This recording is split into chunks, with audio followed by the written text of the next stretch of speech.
never shuts up. We are hatless today. How about that? Sunburned the fuck out of the top of my head yesterday and cannot wear a hat today. So welcome to everybody. Not bald. Surprise, surprise. Sorry to our MAGA folks. Are you sure you're not trying to prove that you actually have hair? I'm not. I put on a hat this morning. I was like, ow. I went out and hit some golf balls yesterday, and I took off my hat because I'm like, I'll get some sun. And it did not feel great. It did not feel great when I put the hat on. So we are no hat today. So burnt heads never feel good. Thank you for commiserating with me. It's good. I mean, but I was also. I mean, I think it also. We might just start spreading the rumor that you didn't wear a hat because you wanted to prove to people you have hair. That's fair. I see that. I see that in the chat a lot. I mean, there is a video that exists with me with no hat on. When I canceled a show because I had to go to court with my friend who was it was his like attempted murder, like somebody tried to kill him. So I went to court that day. There is a video that exists, but there you go. Yeah, no, I remember the video. Yeah, so, there we go. But. All right. Well, what do you have to? What's on the docket today, Jen? Same thing that we do every day. Try to stop Trump from taking over the world. I don't know. I thought you were doing the show outline today. I thought we switched. No, not today. Fuck. Well, thanks everybody. Appreciate you showing up. We got a good one today. Honestly, we got a good one today. I worked hard on this one, and I was up early. Want to thank Danielle for her help this morning, getting some of this stuff on the outline, and we got a lot to talk about today. So, Jen, you want to do some announcements before we get going? Yeah, that's what I figured I'd do. So just remind everybody we've got that gift goal. So if you're on TikTok, please like, share, repost the live. We want to keep that up. I mean, we've got taken down for misinformation, so the more you tap and try to hit some of the gift goals over there, the more likely we'll stay up. So if you guys could help us on TikTok, that would be... That's right, folks. The more you tap it, the longer we'll stay up. That's correct. Yeah, that's what she said. So if you're on TikTok, if we can get up to like 25K likes, that would be sweet. And if you haven't subscribed to us already, please do so. On Twitch, you can use your Amazon Prime sub for a free sub. It won't cost you anything. You can base us money. Subscribe to us on YouTube if you aren't already, so you can get notifications. And become a paid member too, because then you can join us for members only events. We have a new one coming up this upcoming Monday. Can't wait. Can't wait. I'm on a medicated hiatus currently. I don't know how long that's going to last, but currently I'm not medicating, so that could be a sober Monday. We'll see what happens. That's not going to last. That's hilarious. But, thank you. I mean, and we're a little early for opposition, but I'll just put it out there. If anyone disagrees, you guys can come up and talk to Jay. And how you do that is you look at the Venmo username. That is my Discord. So you can send me a message on Discord and I can bring you up to talk to Jay in real time. Check out the link tree in the bio. To be clear, there's a segment of the show that's going to take up a large portion of the show. And during that time, I won't be taking guests. So just so we're clear. Got it. I got a woof. Who gave me a woof? Fuck you, Harfus. That's not very nice. Noodle Poodle got our healthcare hoodie. That's a good reminder. We got the healthcare hoodie today. I even wore it today. There's a little, you can't see it very well. There's a little stain there, but it's the only one I got, and I couldn't get the stain out, so we're wearing it, and we're going to keep wearing it until these motherfuckers in Congress give us some goddamn healthcare. They're available on our website. There's this version, which is, I think this is the lightweight one. Then there's a heavier blend, and there's a T-shirt. And Bernie Sanders is in a different place on each one. The one on the arm, this one here is on the back, and I can't remember what's on the T-shirt.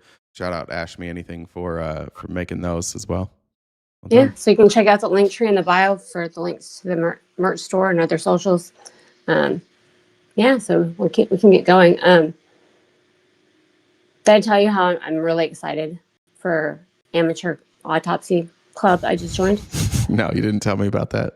In fairness, you've never told me ever about anything that you were excited about. I've never heard you say, I'm very excited. Yeah. This is the first time, so tell me about it. Well, I like to keep you on your toes. Friday is the open mic night.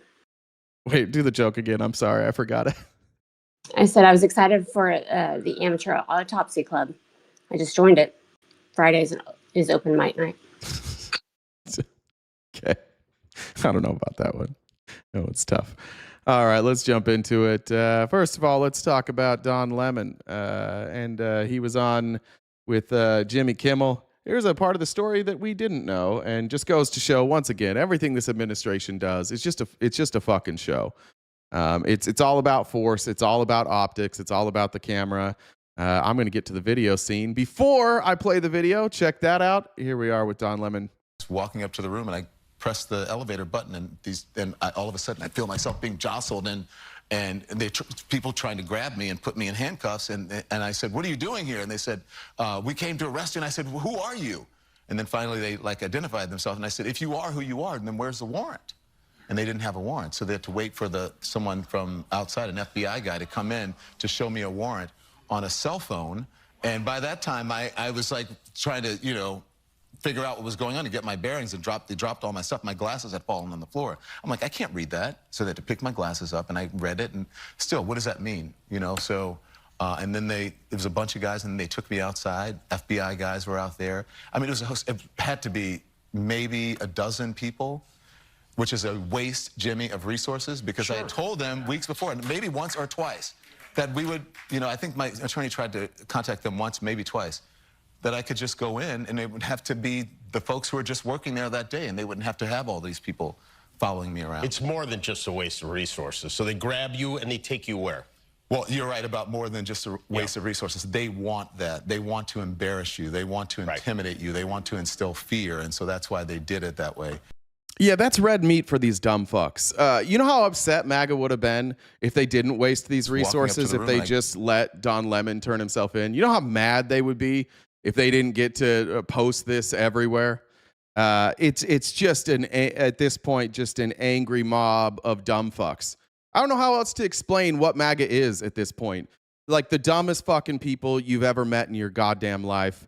And they're angry, and they have no fucking clue what they're angry about. Even when they get their way, like we got the Epstein Files now, which they've been screaming about for years. And they're like, fuck the Epstein Files.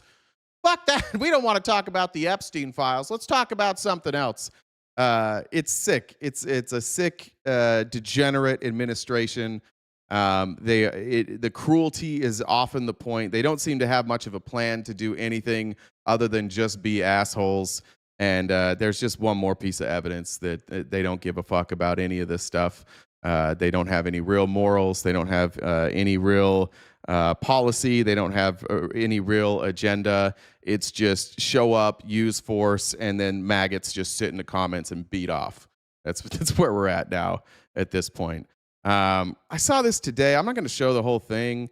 But I'm going to drop it in the Discord so you can see it. But we're finding out now that laws can be applied. This is an off-duty ICE agent. Like law enforcement or anything? Where's the federal agent thing coming into play? That's what he said. He said, I'm a federal agent. Yeah, he is or you are? He said, I'm a federal agent. He's filming me while I'm trying to pump my gas. He's got the camera on my face. He's taking pictures of my You saw everything? car. Walking around on the side over here. I don't want anybody sticking their camera in my face. One other thing I want to point out, that it's 3 years ago, if you had a mustache, every MAGA person called you gay. And now they all look like white nationalists. Now they're all like cutting their hair and growing out their mustache like they're Brad Pitt in Inglourious Bastards. Anybody notice that? All the Nazis now are just like, well, we've got a costume. I don't know why they chose that look. That wasn't necessarily the Nazi look, but notice they all look like that now? Like, what if we all looked like pedophiles? Would that help?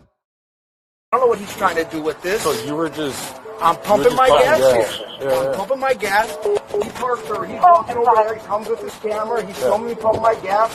Starts walking around my car. Takes a picture of the license plate, I'm assuming. Yeah. Comes around. Hey, Fred, chill. Somebody give Fred in the chat a hug. We get it, buddy. You're very worried about the Clintons. Very worried about Bill Clinton. We get it, bud. They agreed to testify. Shut the fuck up.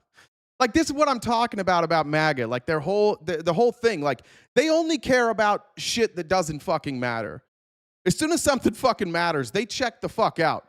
They're just like, oh, I'm very worried about the Clintons. That's the most important thing now. Did you read the Epstein Files? You read any of that? Like, did you read what Donald Trump is accused of in the Epstein Files? Did you read what Peter Thiel was doing with Jeffrey Epstein? Did you read what Jeffrey Epstein was doing? Did you notice that how many people in this administration are in the Epstein Files? Yeah, I noticed that, but I'm not allowed to criticize them, so now I just care about the Quintons.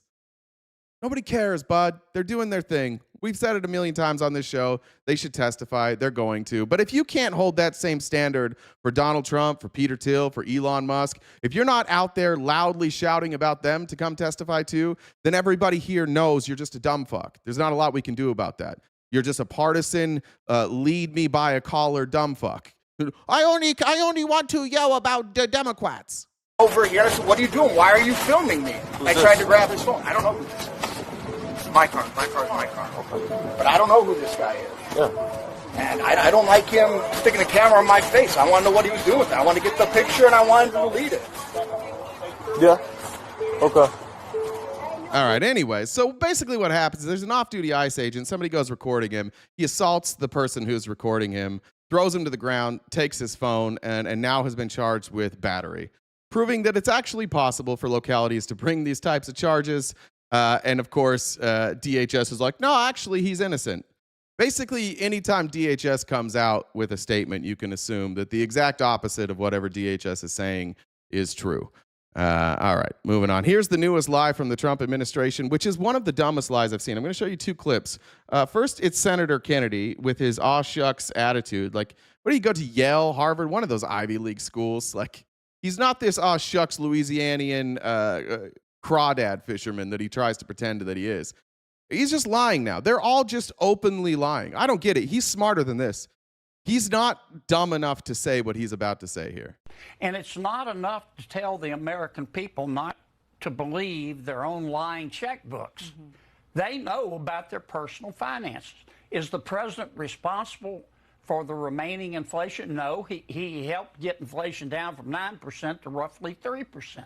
All right, you can see here, and kudos to Don Winslow for adding this graphic in here. You can see this is all before Donald Trump is president. We got down, and he took over at 3%. He did not help get it down from 9% to 3%. It was 3% when he entered office. But it's still not enough. And every waking hour in Congress, and I've told Senator Thune this, my good friend, should be spent on trying to figure out what ways to increase wages and reduce prices. And we can do it. Are you worried about... Santana's watching me on his channel. What's up, Santana? What's up, all Santana people? Good to see you. And why do you let him lie to you like that? Why do you let him just tell you like lies right to your goddamn faces? What's going on with that? Of course, he didn't bring it down from 9 to 3. It was 3 when he entered. It's about 3% now. He's basically done nothing. Let's move on though. They double up on they double down on that lie. There's a couple. Is this the right one? Make sure. I think it's the right one. I think this has 2 stats in it, but here we go. Now we've got Bill Pulte, remember, from Pulte Homes here. Just one more lobbyist who works for the Trump administration and goes on TV and lies for him. Issue. So I'm very confident if they handle the 10-year yield, we're going to start to see rates come down. Yeah, but I mean, the yield on the 10-year is still right by 4.3%. I mean, it's up this morning almost 2 basis points. And you look at the 30-year fixed, the mortgage rate is sitting at 6.1% as of January 29th. That's up slightly from last week. So all of these efforts, and what do we have? We still have rates too elevated for customers to actually go out and take out a mortgage, buy a home. Well, mortgage rates are down from when we announced it, first of all. And second of all is the reason rates are high, you can thank Jay Powell for that. That's why it's so important. I mean, like, even this part, they really think you're dumb. They really think you are so dumb. You can't blame Jay Powell for this. Jerome Powell doesn't set the rate by himself. Like, there's a whole board. It's a board of economists. And Jerome Powell's an attorney. He's definitely not the one, like, making these decisions. There's a whole board dedicated to this, not just him, and they blame it on Jerome Powell. Why? Why do they do that? Because they know you're dumb, or that you don't care, or a combination of both. But they know that they can just point the finger at Jerome Powell and you'll buy it. You'll eat that up. Yeah, it is. It's definitely Jerome Powell. That's definitely the problem. There's there's not, I don't know a single like respected economist who says that we should be lowering rates right now. I don't know any. It's just Donald Trump and his cabinet. And what they're advocating for, by the way, is like it would be incredibly inflationary. The reason that they're holding these rates steady so that we don't have massive inflation, not so that we can't bring inflation down. To get, Kevin Warsh and Scott Besson and President Trump have gotten inflation down. Inflation under President Trump is now approximately 1%. Huh? 1%? Inflation down. Inflation under President Trump is now approximately 1%. Where? Rates should be 1%. So 2 lies. 1, it's not 1%. 2, the rate for the Fed, it doesn't go with the rate of inflation, right? Otherwise, the Fed rate would be lower. Be like 2.8, 2.9, 3%, wherever we're at right now. This is absolute nonsense that it's Fox Business. It's not a serious administration. Like we've entered and long surpassed Kim Jong-un. This is state-sponsored propaganda that is being funneled through Fox News. Everything this man is saying is a lie and not an ounce of pushback. We've never had an administration like this ever. We've had people lie. We've had people manipulate statistics, but these are just flat out lies. He brought the inflation from 9% to 3%. No, the fuck he didn't. Inflation's 1% now. No, the fuck it's not. What are we doing here, MAGA? What are we doing here? Where are you at, manbag? I saw you talking shit earlier. Tell me where inflation's 1%. Trump says it's 1%. Pulte says it's 1%. I need a source for that, please, manbag, before you get your 5-minute mute for not answering this. I'm going to be a dickhead today. A lot of complaining from MAGA. A lot of pointing fingers today from MAGA. Any of you guys going to answer for the fact that this guy's telling you that inflation's at 1%? Everybody tag manbag till he opens his mouth. I need a source for that, please.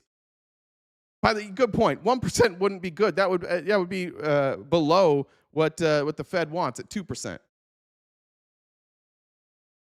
Oh, did we get quiet now, sweetheart?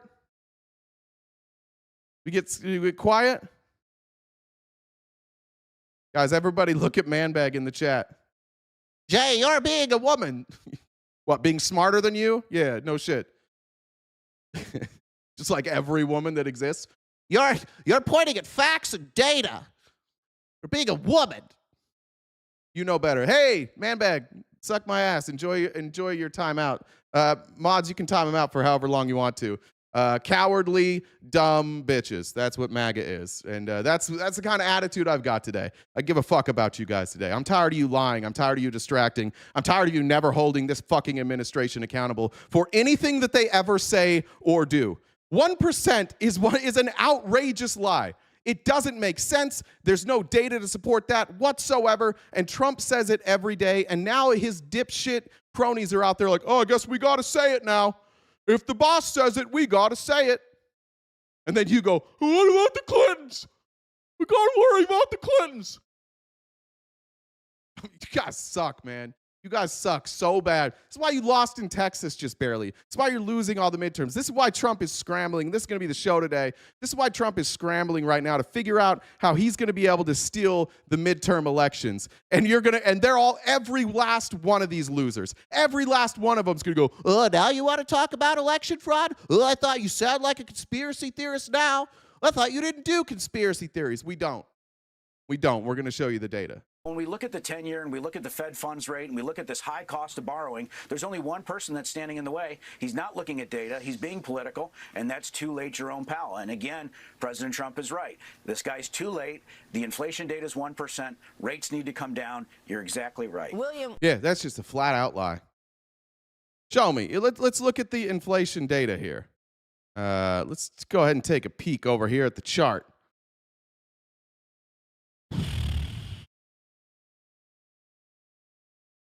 Where's the 1%? 1% would be right here. Where's that? Where's that 1%?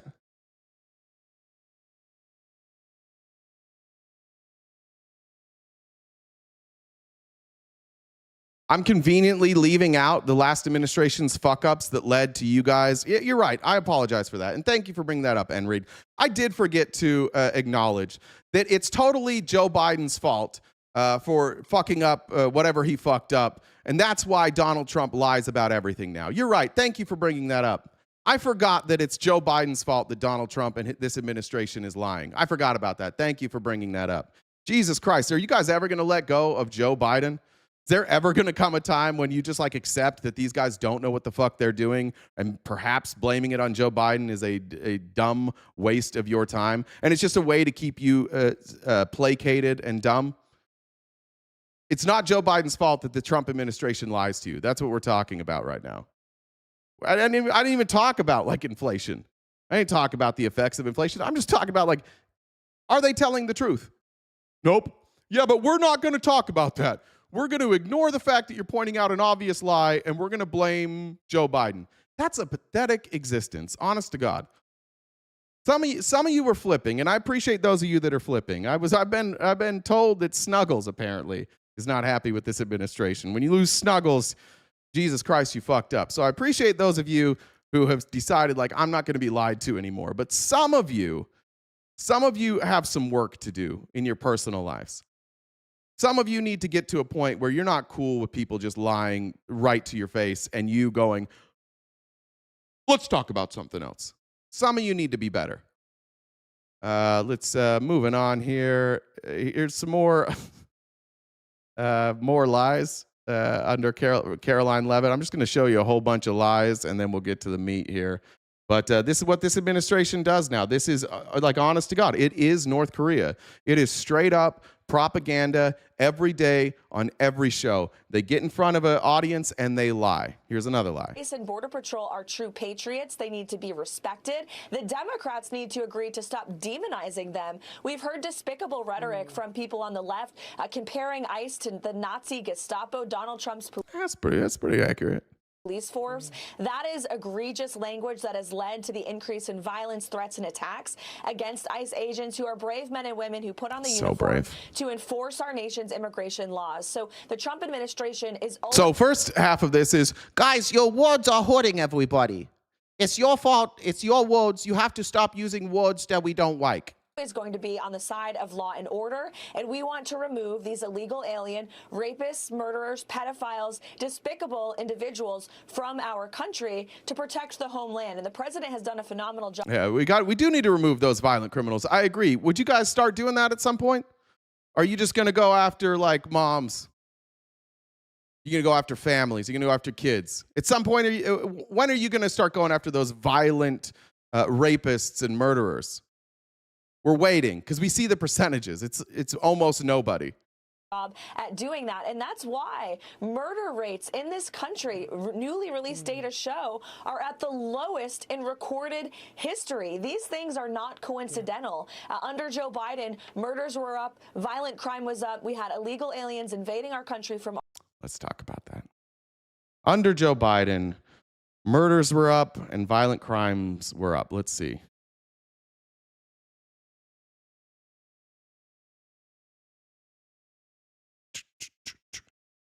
In 2020, the murder rate went from under Donald Trump, the murder rate went from 5.1 per 100,000 to 6.7 per 100,000. So a sharp increase under Donald Trump.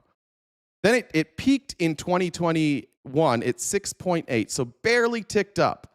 Then it went to 6.3, and then went down. Let's see. It's not giving me the exact number here. Let me pull this up. Get the link. There we go. We need murder. Homicide. Homicide is what color? Oh, here's homicide. You can see here, it went up, peaked in 2021. After, they don't have 2019 here, but it went up from 2019 to 2020, peaked in 2021, went down in 2022, way down in 2023, way down in 2024, and it continues. So was it up during Joe Biden? Or was it down? Down. It went down every single year under Joe Biden. all over this world. What'd she say? All of that, legal aliens invading our country from all over this world, all of that has ended. So President Trump knows what works. Democrats, if they were smart, would trust him and listen to him. Well, the problem is every time we trust you, you lie. Everything you say is a lie. Let's get to even dumber lies. How about this one by Kristi Noem? This one, good Lord. How did you get a dumber version of Sarah Palin with so much Botox that like she doesn't have expressions anymore? This is Kristi Noem laughing hysterically. Right. We've got the Department of Homeland Security that is coming off its most successful year under his leadership in the history of the department. We have secured the border. We've driven down the murder rates and the crime rates to historic lows in this country, saved hundreds of millions of lives. Excuse me, what was that? How many lives? Of lives saved hundreds of millions of lives. 350 million people in this country. Are you saying that had Donald Trump not been president, we'd all be dead? Hundreds of millions of lives by interdicting drugs across the country. And what did overdose deaths? Were they like 100,000 a year, 80,000 a year, something like that? What are we talking about here? In our maritime borders. Lie after lie after lie. Boy, I am really enjoying the crash out from you dipshits in the audience. We will not address any of these lies. We will distract from this. Don't pay any attention to them. Don't pay any attention to these people trying to not talk about what we're talking about right now. Democrats had 4 years to release the Epstein Files. Yeah, shut up. How about shut up? How about address any of this? What kind of sick shit is that? Your elected leaders lie right to your face, and instead of being like, hey, don't lie to me, you get mad at the people who pointed out. Don't point out that they're lying. You had 4 years to do something, so now we all have to accept that they lie to us. I also miss when Republicans running for office, like they used to run like attorneys, business leaders, people that were qualified. And now it's just like if you're a celebrity and you believe in conspiracy theory, then you get to run. And everybody's got the what's her name, Carrie Lake effect. Like just get yourself a ring light, be semi-famous, and now you can run for office. This is Michelle Tafoya.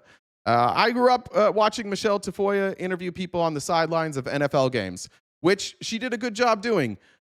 I don't think that qualifies her to run for Senate, which she's going to do now in Minnesota. Well, Michelle, it's good to see you.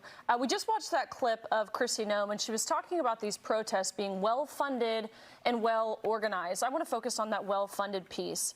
Do we know anything there? And would you? No. The answer to that question is no. The Republicans in office are telling you they are well-funded. This is highly organized. We'll tell you about it later.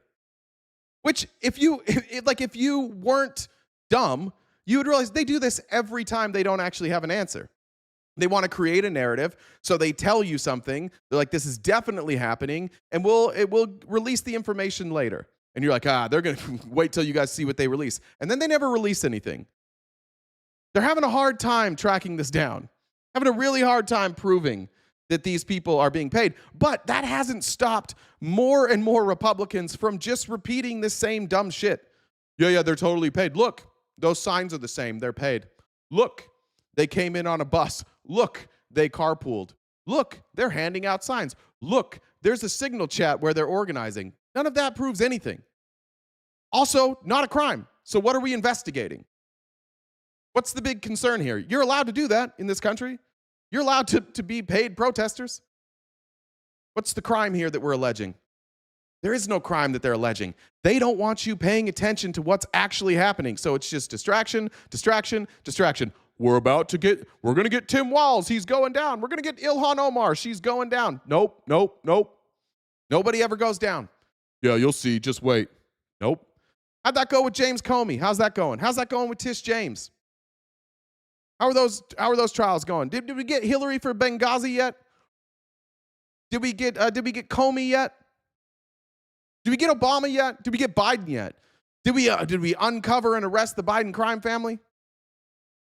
Did we figure out Hillary's emails yet? Who exactly is it How many more people do they have to tell you they've uncovered crimes of, and then they never produce anything before you start going, maybe they're not going to produce anything. Amy said, did you see Homeland Security is now paying right-wing influencers to say nice things and defend ICE? I think that story came, I think we covered it like a couple weeks ago. Yeah, of course they are. And our boy, Chonky Millennial, he's eating up that money. He's scraping the bottom of the barrel. The Hamburglar said, we interrupt this broadcast to wish Benny a very happy birthday. Happy birthday, Benny. Okay, you may continue calling the Simps little bitches. Thank you for that permission, and I will. But everybody in the chat, wish Benny a happy birthday. One of the OGs, Benny, and check him out. He hosts live sometimes. He does some debates. I watched half your debate you sent me the other day, Benny, and then I ran out of time. I still need to finish that.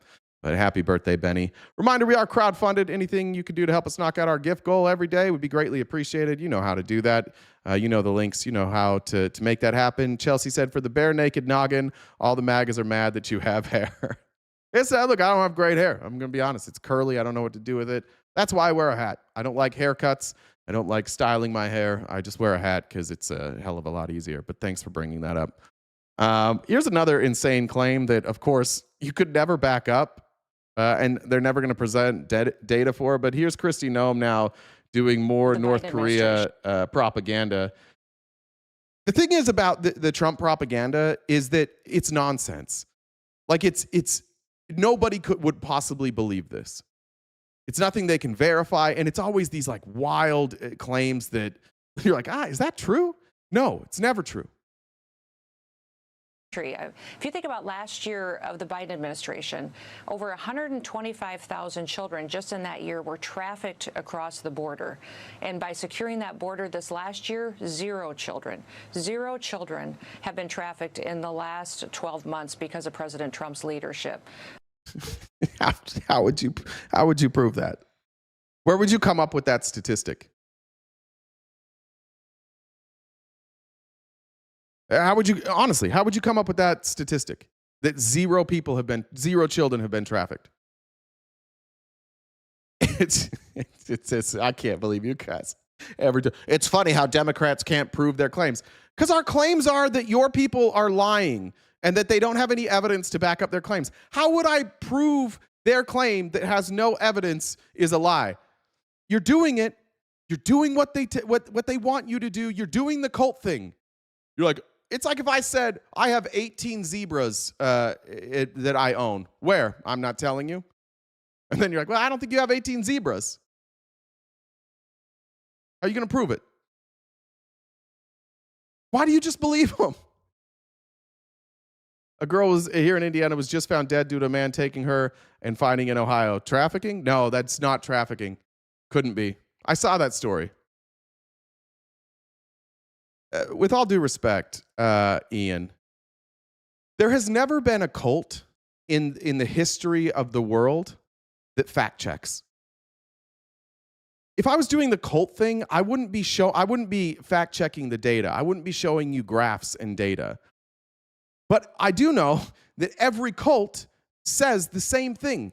Actually, the people criticizing us are a cult. They're obsessed with us. Therefore, they are a cult. That's what every cult says. But we don't operate like one. You know how I know? Who's the cult leader on our side? Who is it? Who's the lefty cult leader that can't be criticized? There isn't one. What's the ideology? There isn't a coherent ideology on the left. We have everything from like basic Republicans who think that gay people can get married all the way to communists on the left. There's no like sweeping ideology.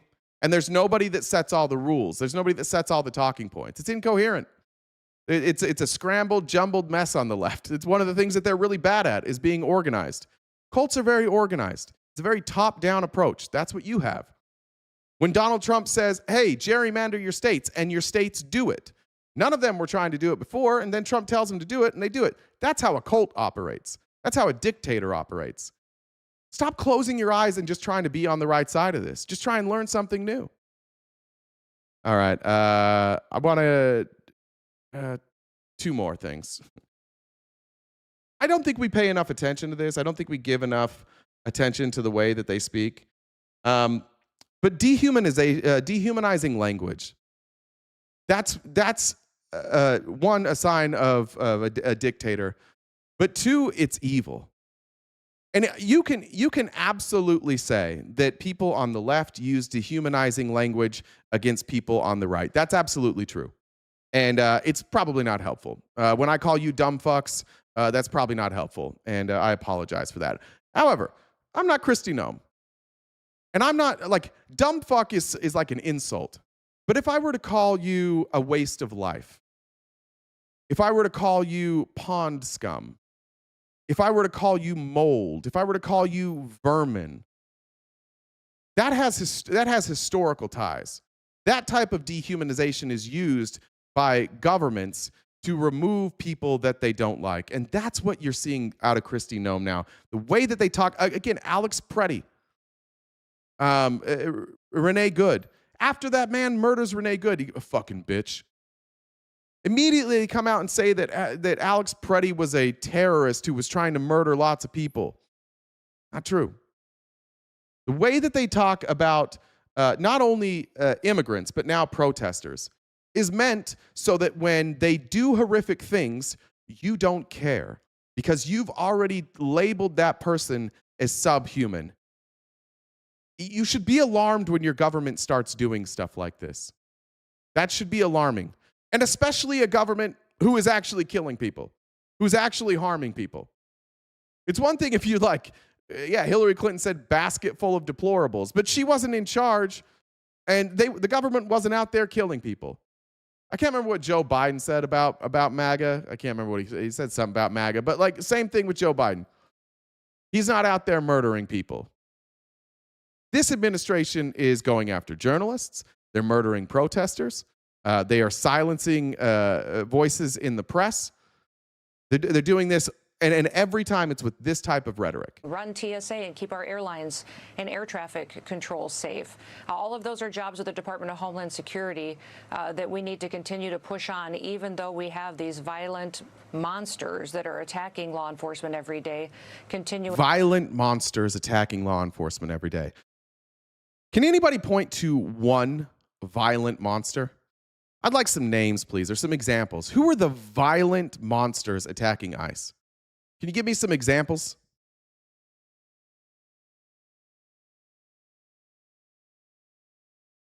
Look.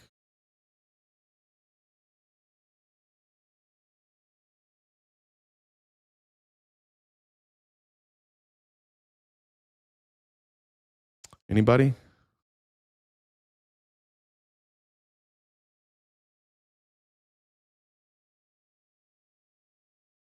Damn, none? You guys don't have any examples? I thought you'd have something. Preddy was a violent monster. What did he do? He kicked a car? Busted out a tail light? Oh, what a violent monster. Who? Who are these violent monsters?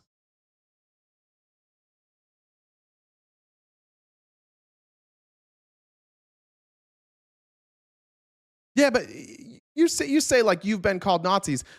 I call you Nazis, and for a reason. You have the same ideology. You have the same slogan.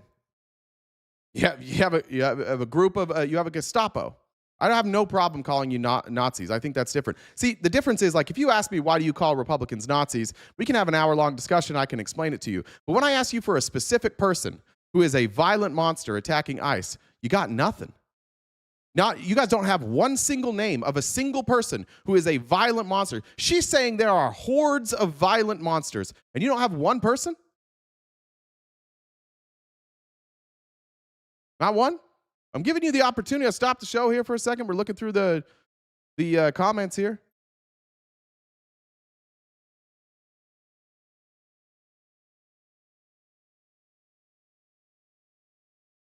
Yeah, you guys are focused. Yeah, so you're focused on me. Nothing. Zero. Not one fucking example from a single one of you. That's why it's problematic. I don't give a shit. If she's calling somebody a violent monster who does violent, monstrous things, who gives a shit? Right? If you can back up why you call somebody something, I don't really give a shit. But who's she talking about here? She's just generically saying all these protesters. Have these violent monsters that are attacking law enforcement every day. That doesn't even exist. That's not a thing that's even happening. They're not being attacked every day. They're being yelled at. They have whistles blown at them. They're being called bad names. There's nobody attacking them. So why does she say this? Because she wants to condition you to not care when they murder people. This whole administration, all this rhetoric is so that you don't care when they break the law. And in a little bit, I'm going to show you what their plan is in 2026 and 2028. And I say this knowing that there's not a single person that voted for Donald Trump in this chat right now that if I turn out to be correct in my predictions, not a single one of you will care at all. And that's what we're up against. And that's why every day, somebody asked me, like, why do you do this every day? Why argue with MAGA? Because every day our goal is to pick off one of you, to just make one of you question. And let's see if we can knock those numbers down. And it's working, by the way. It's not me, but collectively, it's working. You guys are getting your asses kicked in every single contested election, every single one. A blowout in Texas for Democrats? It is working. And the histrionics from some of you, the hyperbole from some of you, the anger from some of you, these reactions from you, like, it's telling. It's telling that every time we ask a specific question, you don't have a specific answer. You just have your feelings and you have outrage. That's what they want out of you. And their hope is that they can keep enough of you through the midterms in the next election that they can kind of own this thing forever. All they need is a bunch of dummies. And thank God for you guys. They're thrilled to have you on their side. Continuing to use their tactics, we will outsmart them, and we will make sure that we keeping America safe. Kristi Noem, who's Kristi Noem going to outsmart? Ever? Who? If your side relies on Kristi Noem outsmarting someone, good luck with that. Run TSA and keep our good luck. All right, and then here's Stephen Miller just absolutely lying here. Stephen Miller tweeted this out. Biden allowed millions of illegal alien families into the country. Each illegal family cost taxpayers $1 million, far more over the course of a lifetime. Any Democrat saying we cannot re-migrate illegals with children is saying we cannot have a border, laws, or a nation. Over the course of a lifetime, the average cost of an illegal alien family to the American taxpayer is about $68,000. He's not even close. I don't even know why he's saying far more over the course of a lifetime. It's $68,000 over the course of a lifetime. So he's not close on $1 million. And then he says far, because they can just lie. Doesn't matter to MAGA. Because it's really about, like, they're not going to fact check this. They don't care about this. They've already decided we have to get rid of immigrants. So he sends this out so that you go out and perpetuate a lie, and it confuses people. And then people start saying this lie. And then when you come across somebody who pushes back on that lie, you go, well, even if that's wrong, I have this. And even if that's wrong, I have this. And the point is that they flood you and fill you full of so many lies that one person couldn't possibly knock down every one of your lies because you'll give up. If somebody corrects one of your lies, you give up. Two, you're for sure. But that's the point. That's why they lie like this. They need you conditioned to think that everything they say is true, despite no evidence, and everything that people say that is correct is a lie. So I'm going to show you a lot of correct information today. And watch MAGA in the chat reject it wholesale, not with an argument. They'll have no argument. What they will say about me today is that I am a conspiracy theorist. They will say, I thought we didn't question elections. That's what they're going to say. But what I just want you to pay attention. What they won't have is any retort to what we're talking about. I'm going to show you evidence today that is, and again, thank you to Danielle for this. And the reason we're showing it today is because of what's, it's the #1 trending story in the country. And I feel like we finally have an opportunity to talk about this with the right amount of eyes. But what I'm going to show you today is unimpeachable evidence that at the very least, the 2024 election should be audited.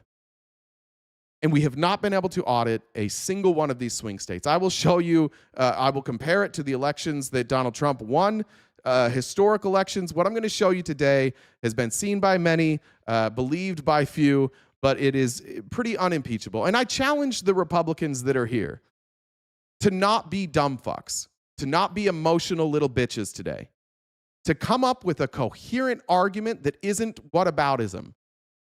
That isn't, oh, we lost TikTok? Fuck TikTok. I'd love to see one of you offer a coherent argument for any of this, any of it at all. You won't. You will attack me, you will insult me instead, and you will get angry. And you will try and take this chat, and you will try and engage the people in the chat, and you'll try and convince the people in the chat to talk about anything other than what we're talking about. So pointing that out, chat, I also want to let you know, don't fall for their shit. Engage in the content that we share today. Force them to talk about what we're talking about, because I promise you they don't want to talk about this. Let's get it started. Here's what Trump said yesterday, I think on the Dan Bongino show. Aren't tougher on it. The Republicans should say, we want to take over. We should take over the voting in at least 15 places. The Republicans ought to nationalize the voting. And we have states that are so crooked, and they're counting votes. We have states that I won that show I didn't win. Now, you're going to see something in Georgia where they were able to get, with a court order, the ballots. You're going to see some interesting things come out. But, like the 2020, Yeah. Donald Trump's talking about seizing state elections and federalizing them. Why? MAGA here that's in the chat. Why? Why would we need to federalize the elections?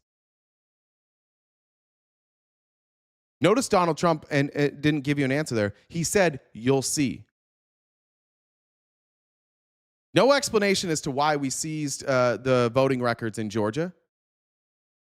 No explanation as to what they're investigating. It's always, you'll see. You'll see. And you guys fall for it every time. Every fucking time you fall for it. You'll see. I'm scared for the midterms. Well, I am a little nervous that Trump will try and steal the midterms. Correct. But literally, there's every piece of data says that Democrats are going to win in a landslide. Historical data, polling data. Donald Trump is underwater. He knows that. That's why you just lost in Texas. But explain how you lost in Texas if things are going to go so well for you in the midterms. Yeah, exactly. Our little secret. The little secret that MAGA's not in on. They just tell them. They're like, hey, we've got a plan. It's a secret. Just trust us. Believe us. Everything's going to go well. Dirty Dude said they don't care. True. Amy said, protesters' dragon breath melts ice so delicate.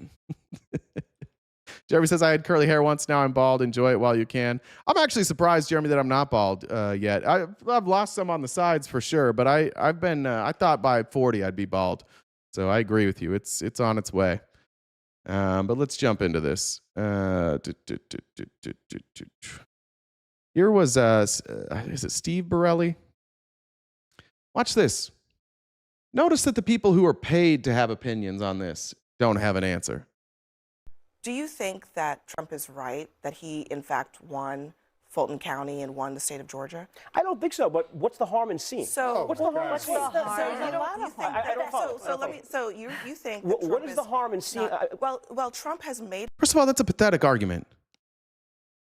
This is the same argument that Republicans have been using for all these investigations that they've been doing that have been fruitless, for Jim Comey, for Letitia James. It's the same. Like, what's the harm in looking into it? Well, we see the harm. The harm is that by looking into it, MAGA decides that it's corrupt. And now you've divided a country. One key figure I want you guys to think about all throughout today is Steve Bannon. Steve Bannon is far more influential than I think a lot of people give him credit for. When I used to work with Felice, one of the things that Felice regularly said is people sleep on Steve Bannon. He looks stupid, so people think that he's stupid. But Steve Bannon is not stupid. It's important to remember that. And Steve Bannon, who has been a godsend for Donald Trump over and over again, and who has been the architect of most of Trump's plans behind the scenes, his end goal is not for Republicans to win. His end goal isn't even fascism. His end goal is to destroy the world and descend into chaos. And when the world descends into chaos, then new leadership can emerge. We'll have a reworking of borders. And he's been advocating for that for decades now. That's who Steve Bannon is. And Steve Bannon was the architect of a lot of this. And Steve Bannon tells you, flood the zone with shit. I do an outline every morning. I wake up, it used to be 5, under the Trump administration now, I wake up at 4 a.m. every single day. And from 4 a.m. until 9:30, and Jen will tell you this, like literally up until 9:30, sometimes till 10, I am sifting through shit to try and find facts and figures through all of the hysteria. And that is part of the plan. Notice we're not talking about Greenland anymore. Notice we're not talking about Cuba, Venezuela. Notice we're not talking about the fraud in Minnesota anymore. Donald Trump every week comes up with a new story to convince you Republicans to care about, and then he abandons it. He never does anything about it. But it's just one more thing that conditions you to believe that the left is evil. He never solves any of this. None of these people go to jail. He never figures out the conspiracy theory that he's alleging. We're still doing the 2020 election that he lost after 60-plus court cases. Dozens of state audits.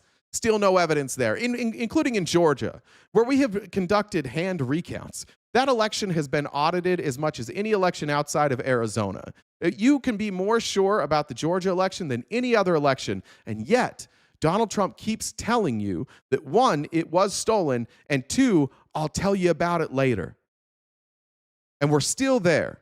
Years later, we are still there, and you dumb shits are still believing it. And that's why the Republican response to this is, well, what's the harm?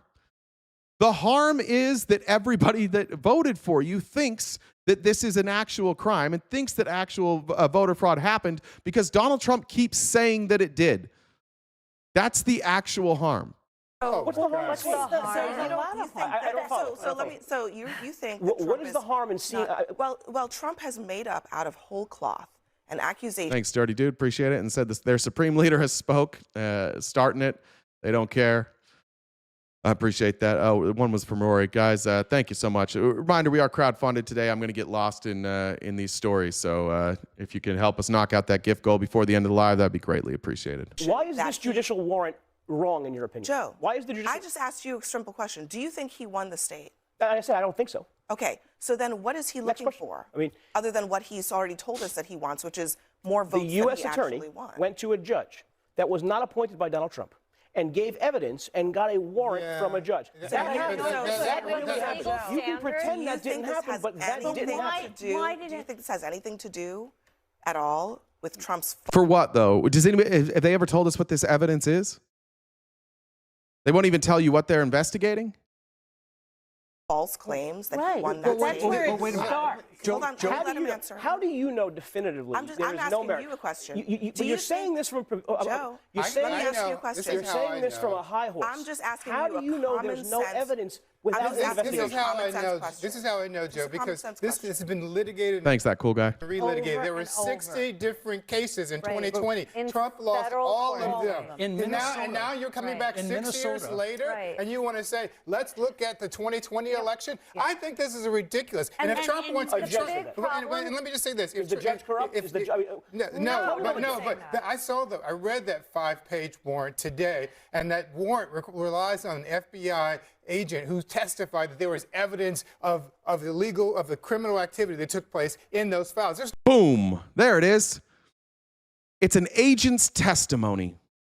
And of course a judge is going to trust the FBI. Historically, that's been good enough to get a warrant to seize these documents because historically speaking, the FBI used evidence. Not this FBI. We've seized these documents based on testimony from one agent. And you know what we don't have? A chain of custody. You know what we can't do? Is prove anything that the Trump administration now puts out is going to largely be inadmissible because the chain of custody is going to be broken. My best guess is, and we'll get to this a little later, this is an attempt of a cover-up. The reason the reason they're going after these voter rolls is for a cover up, and that'll make sense here in a little bit. I apologize. I forgot to pull up my PayPal and Cash App. Asta Sophia said, "I love the hatless Jay. Shall we call the hatless one Ray?" That'll be fine. I'm comfortable with that. Ray's fine. I have a friend named Ray. He's a decent guy. Amy said, "Curious about your username, as I am an ex-Jehovah's Witness." Yeah, it was a nickname I was given in high school, so I just thought it was funny. Well, one of nicknames, but people called me Jehovah, and then because my first name is Jay, and then and then I made it like Jehovah's Witness. I think it was like a gamer tag at one point. I think that's where it came from. And then Damien, thanks for joining the Dollar Train. No evidence to prove that. That FBI agent is a liar. Just like Donald Trump is. All right. So that's the evidence that we have so far. An FBI agent said so. Donald Trump has filled his department with loyalists like nobody has ever done once ever before. No administration has ever done this, where they take incompetent, unqualified people whose only qualification seems to be loyalty. In fact, the DOJ now is actively reaching out for new attorneys and saying, hey, if you support Donald Trump and his agenda, why don't you apply to be a U.S. attorney? That's not how U.S. attorneys are supposed to be selected. They're supposed to be selected based on whether or not they have the qualifications. Their political ideology is not supposed to be relevant, but now they're openly calling for that because so many career prosecutors have quit because they're not willing to do illegal things that the DOJ is scrambling. They don't even have enough lawyers to go to court. And so now they're scrambling. They're like, if you're an attorney, just at all, and you love Donald Trump, apply here. That's the state that we're at now. They need people who are either too dumb to know what's going on or willing to lie, and or both. Axe said, thanks, RTP and Jen. Appreciate it. Dark Eagle, thank you for the super chat. I appreciate you guys. You're coming in strong today, so thank you. Let's talk about what Bondi's saying and how she's being used. Now, remember, Pam Bondi and Kristi Noem, they've been stating over and over that we got to have these ICE agents in these cities. We have to have these ICE agents in to take care of this problem. But they're also willing to negotiate pulling ICE out of these cities. For what? Is it cooperation? No. Is it once everybody's removed? No. What do they want in exchange for pulling ICE out of Minneapolis? I think all those folks who were telling him that when I was there in the first administration are all gone. You have him now surrounded by sycophants who are feeding into these conspiracy theories and doing whatever he wants, as evidenced by his Attorney General, Pam Bondi, sending the letter to the Minnesota lawmakers telling them, we'll remove ICE from your state, but only if you hand over your voter rolls. That is absolutely insane, and it just shows that there is zero independence between the DOJ and the White House. And bingo. Zero independence between these agencies. DHS, their number one goal, as stated by them, is to go and round up illegal immigrants, right?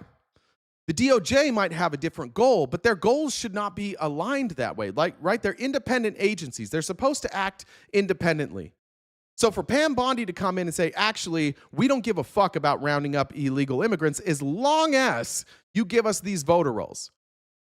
So what they're telling you is that the voter rolls, for whatever reason, now they're not telling you why the voter rolls are important, but they are telling you that to Donald Trump and to this administration, access to those voter rolls is more important than removing illegal immigrants from this country. That's what they're telling you. That's not my interpretation. That's theirs. We're willing to stop doing this if you give us the voter rolls. So you should be asking the question, why are the voter rolls so important? And what are the voter rolls?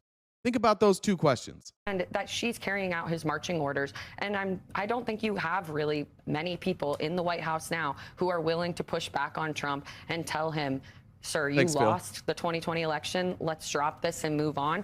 You also have Tulsi Gabbard, who is now involved with all of this. Why on earth would she be at a FBI raid? And her role has nothing to do with domestic operations. She should not be there.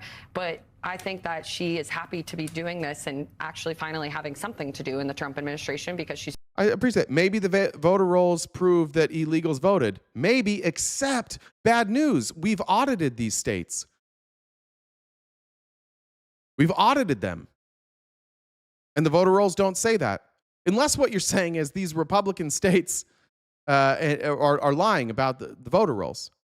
We have systems put in place to make sure that people who are not eligible to vote can't vote, and we catch them every single election. So maybe that's what it is. And I'll grant you that. Maybe they're going to prove that people who are here illegally voted. I'll grant you that. Then you need to grant me this. Maybe they want to cover something up. Maybe by getting access to these rolls and perhaps purging these rolls, they can cover something up. Or maybe they want access to these rolls so they can purge these rolls so that they can suppress voters, which we know they did in North Carolina. We know they illegally suppressed the vote in North Carolina. Why? Because Republicans, and they'll tell you this isn't hyperbole, this isn't like me speaking, the less people vote, the better chance Republicans have of winning. They'll tell you that unequivocally. Democrats' position is the more people vote, the more we win. Republicans' vote is the less people vote, the more we win. One of those two positions is anti-democratic. One is not. You don't care because it's about winning for you. Been sidelined from actually partaking in the responsibilities of her job, aka her not being involved in the Venezuela raid and capture of Maduro. So she's happy to finally have something to occupy her time, I'm sure. But it seems like she has also been instructed now to take the lead on this. And it's just absolutely bananas when you think about it, that after all these years, we're still talking about the 2020 election. Now, she worked for Trump, by the way. This isn't some like Democratic strategist. That she worked for Trump. Let's get into this. One more clip. Here's Jamie Raskin, and this is where we start today, because I think Jamie Raskin is right, and this gave me a lot of confidence, knowing that no longer is this something that's kind of fringe, that's just happening on YouTube with a few groups. This has caught the attention of members of Congress. And that gives me a lot more confidence in covering what we're about to cover today. I mean, a lot of this, as the last time. Sorry, Flanker said, curious where the line is for Trump supporters. If the midterms get canceled, Epstein, or is it just a cult no matter what? That's the thing, Flanker. There's not a line because they don't believe in facts. So the only way for them to care about the midterms getting canceled or Donald Trump being on the Epstein Files is if he admits it. As long as Donald Trump keeps saying, I'm not in the, like, and he's literally saying, I'm not in the files. He said that yesterday, like, there's nothing about me in those files. There's tons of shit about you in the files. What are you talking about? But that's good enough for them to not care about the Epstein Files. If the election were to get canceled in 2026, what he would say is the FBI, through our investigation, and Pam Bondi would come out here and she would make this announcement. We have determined and figured out that this election, the Democrats have infiltrated our voting systems and they plan on cheating in the 2026 election, and they're working for the CCP, and so we are canceling elections. And they wouldn't have to provide any evidence for Republicans to agree with that. That's the scary part. And I think everybody here knows that that's true. I think everybody here, right, left, in the middle, I think you all know that the MAGA base would not require evidence to cancel the 2026 election as long as Donald Trump told them something. We now know that the Democrats are working with the Chinese to steal the 2026 election. They've hacked the machines, yada, yada, yada, so we have to cancel these elections. And Republicans would go, yep, MAGA, yep, that's fine, cancel them. We have to. And you'd have that same dipshit going on CNN like, look, I'm not saying we should cancel elections, but we shouldn't have the elections until we're sure that they're secure. Where have we seen that before? Russia? Is it Russia where we've seen that before? Did Russia ever secure those elections? Or did they just make them rigged forever? I think they made them rigged forever, didn't they? Now, if you run against Putin, you die. Literally, you die. Illusion said, I felt like I was on an island watching the election be seized right in the open. Thanks for choosing this topic today. Yeah, I think a lot of us were confused, and I've been confused for a long time. And look, Danielle will tell you that she is. Danielle and I have had some heated conversations, but I've tried. And for anybody that's watching this on the other side, I just want you to know this has been on my plate for 6 months.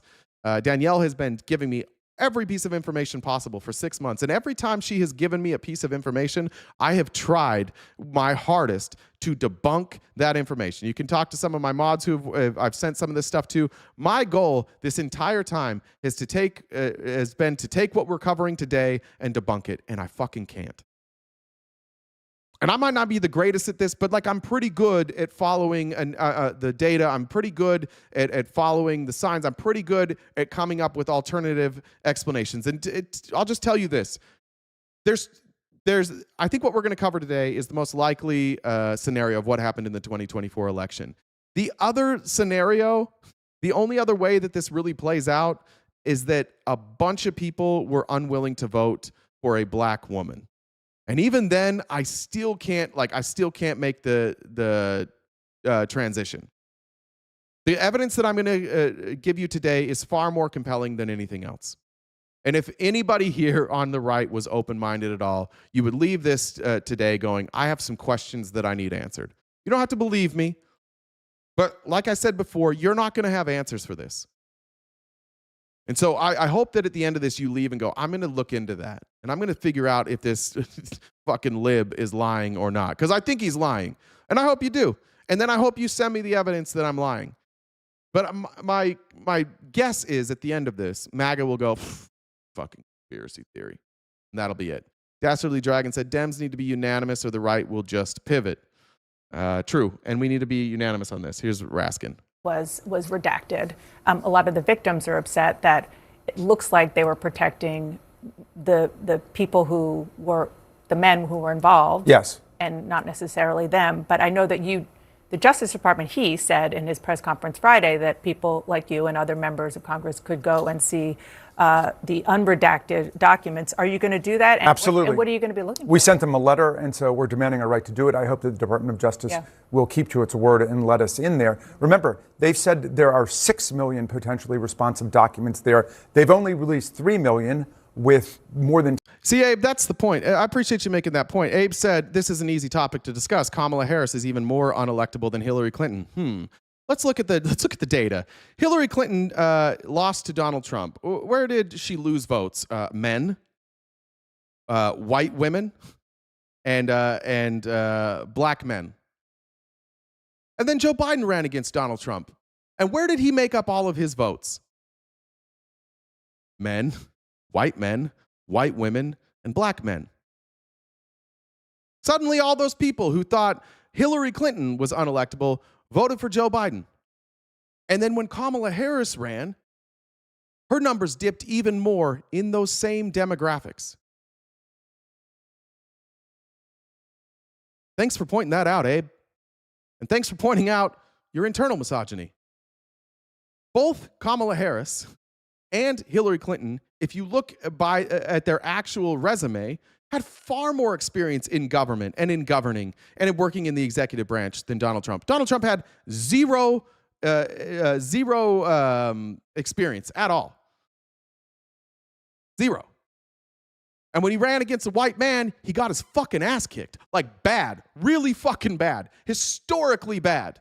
And when he ran against a white woman, he snuck by. And when he ran against a black woman, you had an overwhelming win in the swing states. Now, you can figure out an answer to 10,000 redactions. So we have to go look at those redactions. They've not sent us the explanation yet for those redactions. But then what about the other 3 million files? Because we are witnessing a full-blown cover-up. Remember, not only is there a subpoena to Attorney General Bondi to turn everything over to Congress, now there's a federal law compelling them to turn it over, and yet we're just getting these dribs and drabs of information coming out, the stuff that they want us to see. Yeah. I mean, they say 3 million documents is not nothing, but it's close to nothing when they're deciding which documents are coming out, and there's a federal law and a subpoena compelling them to just turn everything over to Congress. And they said that they had done this process many months ago. Sorry, I should have skipped through this part. I'm actually waiting for the second part of this, so if it's confusing why we're talking about Epstein, my bad. And there's nothing to see there. I want to ask you about Georgia. The Deputy Attorney General didn't seem to know why the Director of National Intelligence. Amy Lynn said intellectual curiosity would end the the Republican Party. Empathy and intellectual curiosity. Yeah, the fucking bugaboos of the Republican Party. Was there when they went and seized the 2020 ballots and other information from... Sorry, Robin said they will hate federalizing elections when a Dem is in office. And I'm sorry for missing these guys being late. Ryan said, we know MAGA Republicans will never under Trump. Kristi said, do you think it bothers Mango Mussolini? He only won. I'm guessing that's like against Biden. Absolutely. It bothers him. From Fulton County, which is kind of the epicenter of against the women. President Sorry, not against Biden. Trump's unfounded claims about the election. Was it, I mean, you're a constitutional expert. Was that something that... I mean, they haven't given us any explanation. I know that she's had, fairly close relations with Russia in the past, and maybe she's trying to investigate the Russian role. We know that Russia's been trying to interfere in our elections since 2016. So I really have no idea why she would be there. But I will tell you this about the elections case in Georgia. It has been thoroughly investigated, litigated, and adjudicated repeatedly. And remember, there are 60 federal and state court cases, including from Georgia, including from Trump-appointed judges, rejecting every claim of electoral fraud and corruption. In fact, Fox News had to pay the Dominion business $787 million because they lied about what had happened in Georgia, and they created, all kinds of... Soden Pop, I appreciate what you're saying there. And I actually think you have a good case in Pennsylvania that it wasn't just misogyny cope. And for the record, I'm not doing misogyny cope. I'm saying that's part of the reason, but I don't believe that that's why Trump won. I actually believe it had a lot to do with what appears to be a very manipulated election, and we'll show that. But keep that in mind, Soden Pop. If you're good faith, I'm trying to take you as good faith here. I hope you're good faith as well. Keep that in mind when I show you some numbers that come out of Pennsylvania. Some alarming numbers that come out of Pennsylvania that won't make a great deal of sense when you say that PA shifted red over the last 15 years because the progressive wing demonized blue dog Dems working in oil. Just remember that that's what you claimed happened in Pennsylvania. I agree that that is correct. But I don't believe that that is entirely to blame. And you're going to have a hard time explaining a piece of data that I show you later that that's why Pennsylvania flipped. Fraudulent, defamatory statements about what took place there. You can read the January 6th Select Committee report about it. Nobody's laid a glove on that. In other words, this is settled fact. This is what the lawyers call res judicata. It's over. So Donald Trump obviously wants to keep going back to the scene of his crime, his attack on the election, to claim that something's there. But everybody saw what happened. He called up the Secretary of State, a Republican, Mr. Raffensperger, and he said, just find me 11,780 votes. That's all I want. And so that's not Donald Trump trying to stop election fraud. That's Donald Trump trying to commit election fraud. Dirty Dude said they will use that soundbite when they cancel Dem. I see. I mean, I think you're talking about like the midterms. Maybe. All right, let's get into it. We've shown this before. In fact, I'm going to show you some clips from a couple of things that we've already seen before, but I want to reintroduce you to the Election Truth Alliance. This one from the David Pakman show when he asks Nathan Taylor, who is the executive director of Election Truth Alliance, some questions about what exactly the claim is from the Election Truth Alliance. Now, Election Truth Alliance has made some claims. And on their face, I think that a lot of people should be critical. And I'm going to ask you, MAGA, to be critical today. I'm going to ask you, one, not to believe me. And I'm going to ask those who have followed me for a long time also not to believe me. Because this does make me nervous. It makes me nervous to make some of the claims that I'm going to make today, knowing that I do have bias, that we all have bias. And I'm going to ask you guys to do your best to dump your bias if you like me. I'm going to ask you to dump your bias if you don't like me. And what I want to see as much as we can from the chat is some critical thinking here.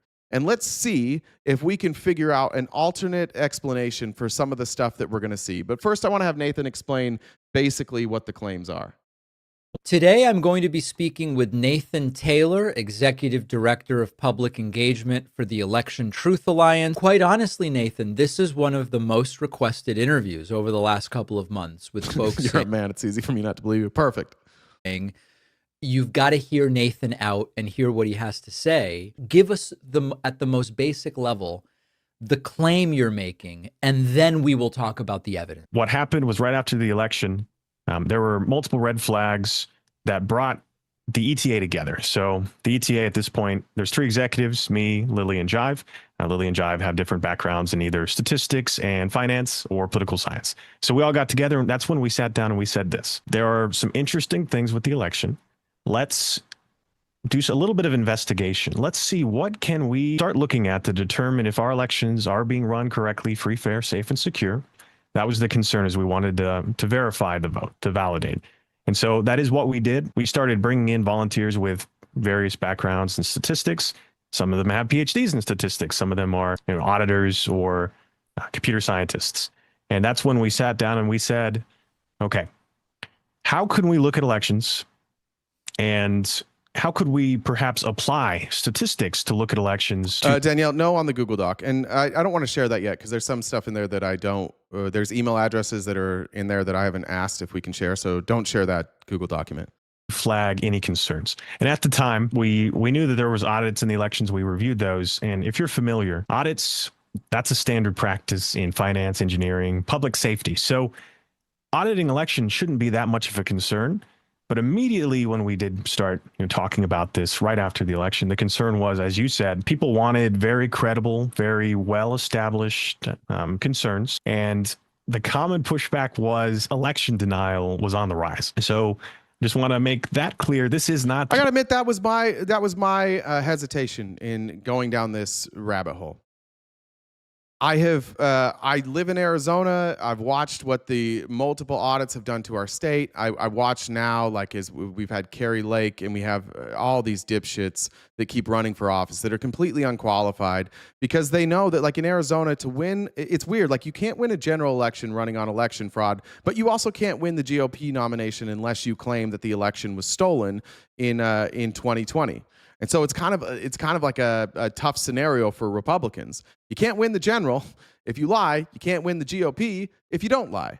And so because I've dealt with that for so long, and I've seen these debunked claims time and time again repeated, Kari Lake has never changed her messaging. Donald Trump has never changed their messaging, despite the fact that they lose in court and the data doesn't back them up. And the data that they have relied on historically also doesn't back them up. It has all fallen flat. And so just to be clear, I have not wanted to cover this. I specifically have not wanted to believe this. I've spent probably hours on the phone with Danielle now, and I could tell you she gets pissed.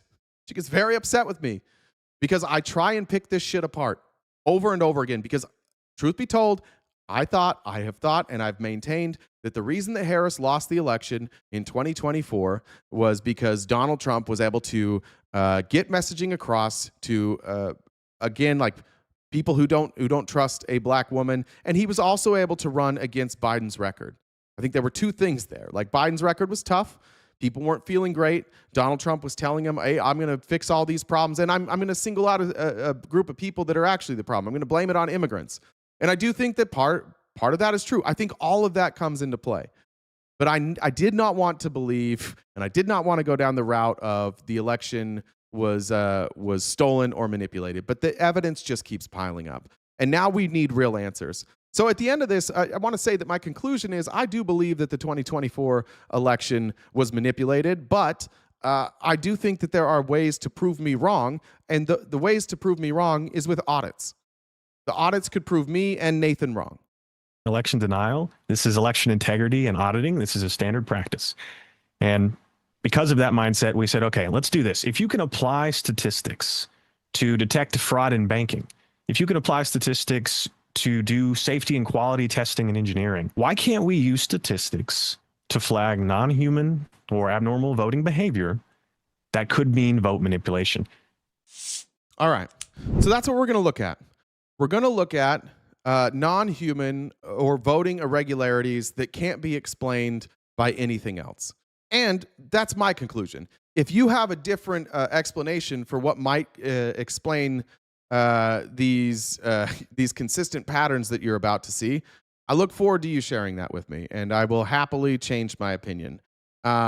This was Nathan on... How would you even catch this, right? If I can't remember who he's on here too, but this is a good analogy to explain, like, how he's trying to catch fraud and how he does it in his regular life. Like, how would a data analyst go through the data and catch a fraudulent claim or a fraudulent conclusion? And he's going to use Volkswagen as an example of how we use data to catch Volkswagen in a fraudulent claim. Compromise the systems on a mass scale, right? If I'm changing stuff around, well, this isn't the first time something like this has happened. Have you heard of Volkswagen? Yep. So you've heard of Dieselgate, as it's dubbed. Yep. Volkswagen got caught cheating their emissions tests, cheating their audits, because... I want to point out, when we started this, I told you what MAGA would do is they would attack me, they would attack Harris, and they would go, now we want to talk about voter fraud. And I just want to point out that isn't it crazy how I knew exactly what you were going to say?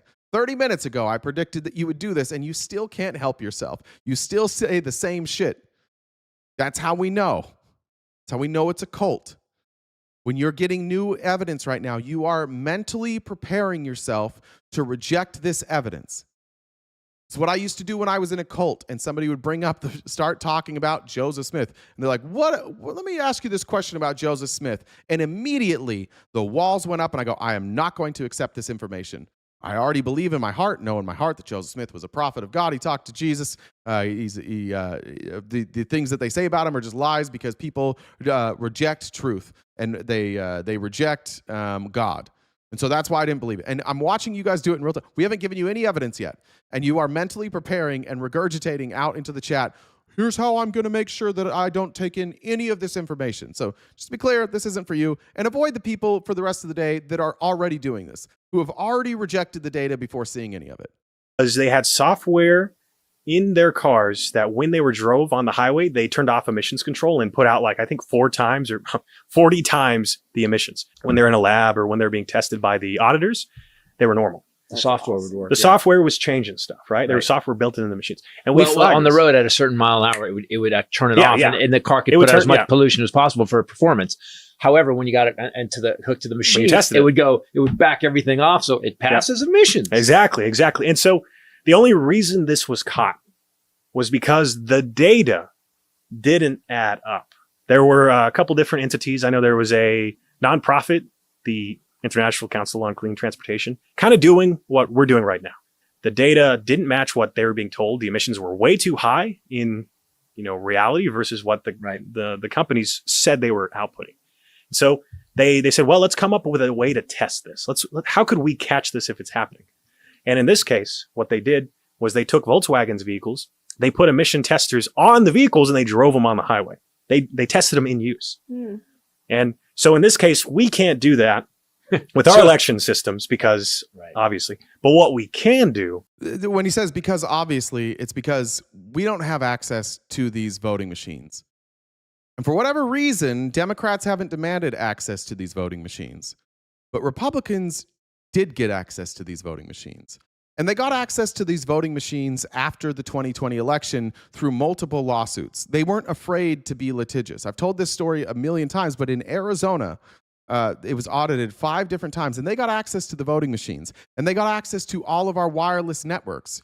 And when they were done with it, the cyber ninjas, the people that came back in to secure elections, realized every system in Maricopa County was now vulnerable, and they had to replace all of the voting machines, and they had to replace all of the networking throughout Maricopa County. And who did they hire?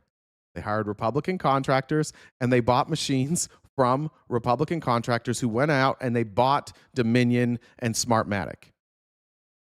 So they did have access to this. And what's interesting about that is they did an audit. And the audit that they did in 2020 didn't come back showing that there was any manipulation. But prior to 2020, and I'll show these videos, we knew that these election machines that they have claimed are safe, that there were backdoors. And I'll show you evidence, videos proving that they have found backdoors into these machines that can, in real time, change votes. And if any of these Republicans knew what they were looking at when they got access to these machines, they would have figured that out. That's what Tina Peters is in jail for, giving people access to these machines. That's what happened in Georgia. In Georgia, the election board run by Republicans gave Republican auditors access to these machines. And so, knowing that there's a backdoor, which we'll get to, and that you could potentially manipulate the data, keep that in mind when we do show you the data. Is we can look at those original ballots. We can look at those original votes.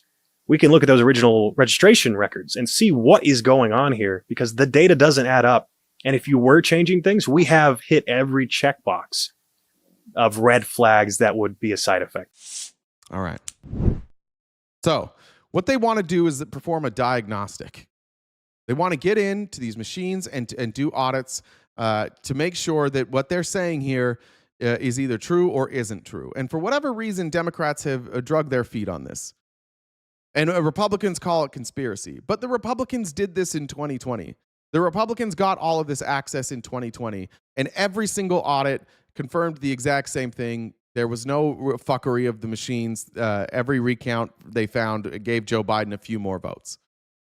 But there was no fuckery. However, Democrats, with far more evidence that there was some sort of fuckery, have done nothing. And I do believe it's because of 4 years of Donald Trump lying about this and crying about this, that nobody wanted to be seen as being like Donald Trump. That's why I didn't.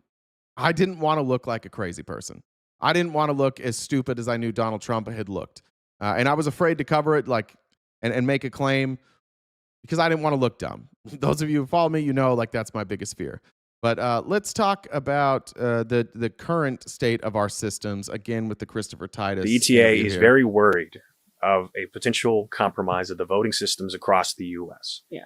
And that if that did occur, that it would have been enough to change the outcome of the presidential election. Right. And also some down ballot races have started to come up. And that's what our analysis is showing. Is we're saying if this is vote manipulation, this isn't human voting, and it looks like it could have changed everything.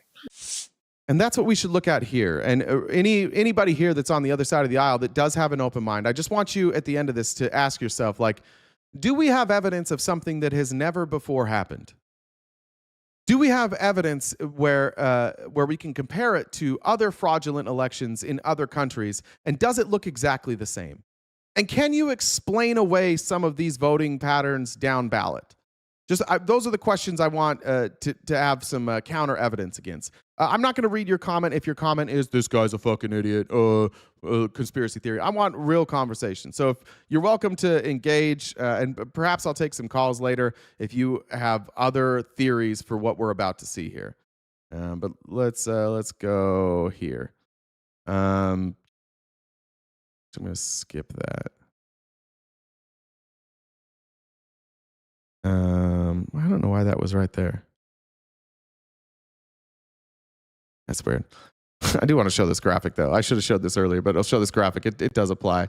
I saw there was a tweet that I saw earlier about Todd Blanche getting rid of the Weaponization Working Group office, which is the one that's supposed to investigate the government weaponizing against Republicans. And they basically just gutted it and put them all on Epstein. And a mad Republican said, when are we going to fix this? Number of arrests, Russia collusion hoax, 0. January 6th, 0. Mar-a-Lago raid, 0. Biden auto pen, 0. 2020 election, 0. Epstein pedophile arrest, 0. COVID, 0. Benghazi, 0. Doge finding, 0. Ukraine impeachment hoax, 0. And what they're saying is do your job, government, and not realizing that perhaps they lied to you about all this shit. Perhaps all this shit they distracted you with were just lies, and that's why they've arrested nobody. Maybe that's why. And I think that's going to be the case. But let's look here. This is from the Mark Thompson show, again with Nathan. And now we're going to start looking at some voting irregularities. The drop-off is caused by a manipulation. Now, drop-off voting. If what he's talking about here with drop-off voting is essentially take your ballot. Top of your ballot, you had Trump and Harris. Drop-off voting is everybody below Donald Trump. Trump's going to be on the top of the ballot. And you're going to look at drop-off voting. And in every election, there is some discrepancy between the top candidate and then, for example, the next highest person, which is usually a senator or a governor or an attorney general. But you're looking at people where it's the same voting base, where it's the entire state votes for that elected official. And you want to see, did the person who won the presidency also win down ballot? Because that's what happens in a very partisan country. And in 2024 was a very, very hyper-partisan election. I think we would all agree with that.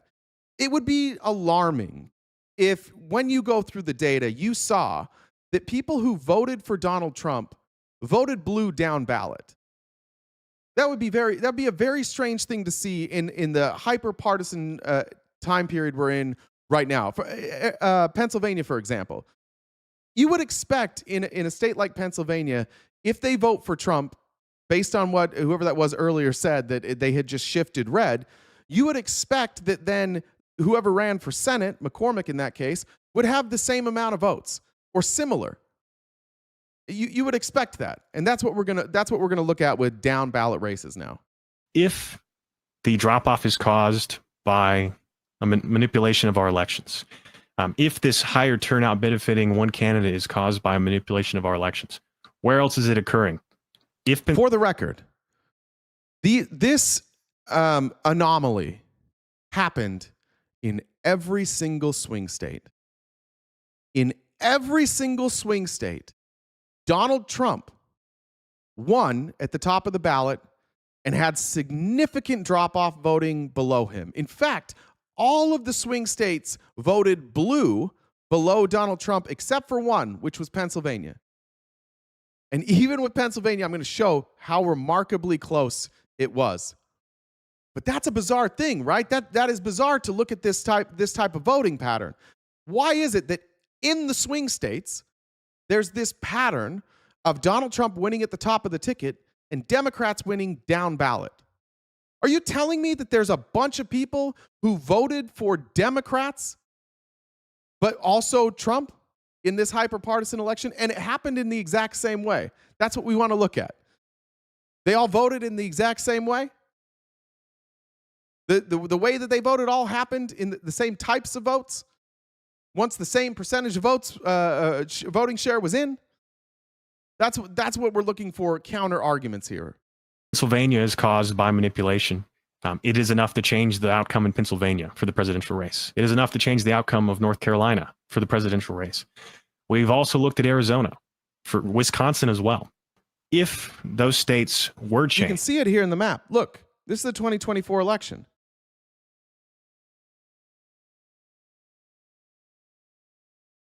This is what it would have looked like had it been, no, maybe that's not 2024. What is this actually?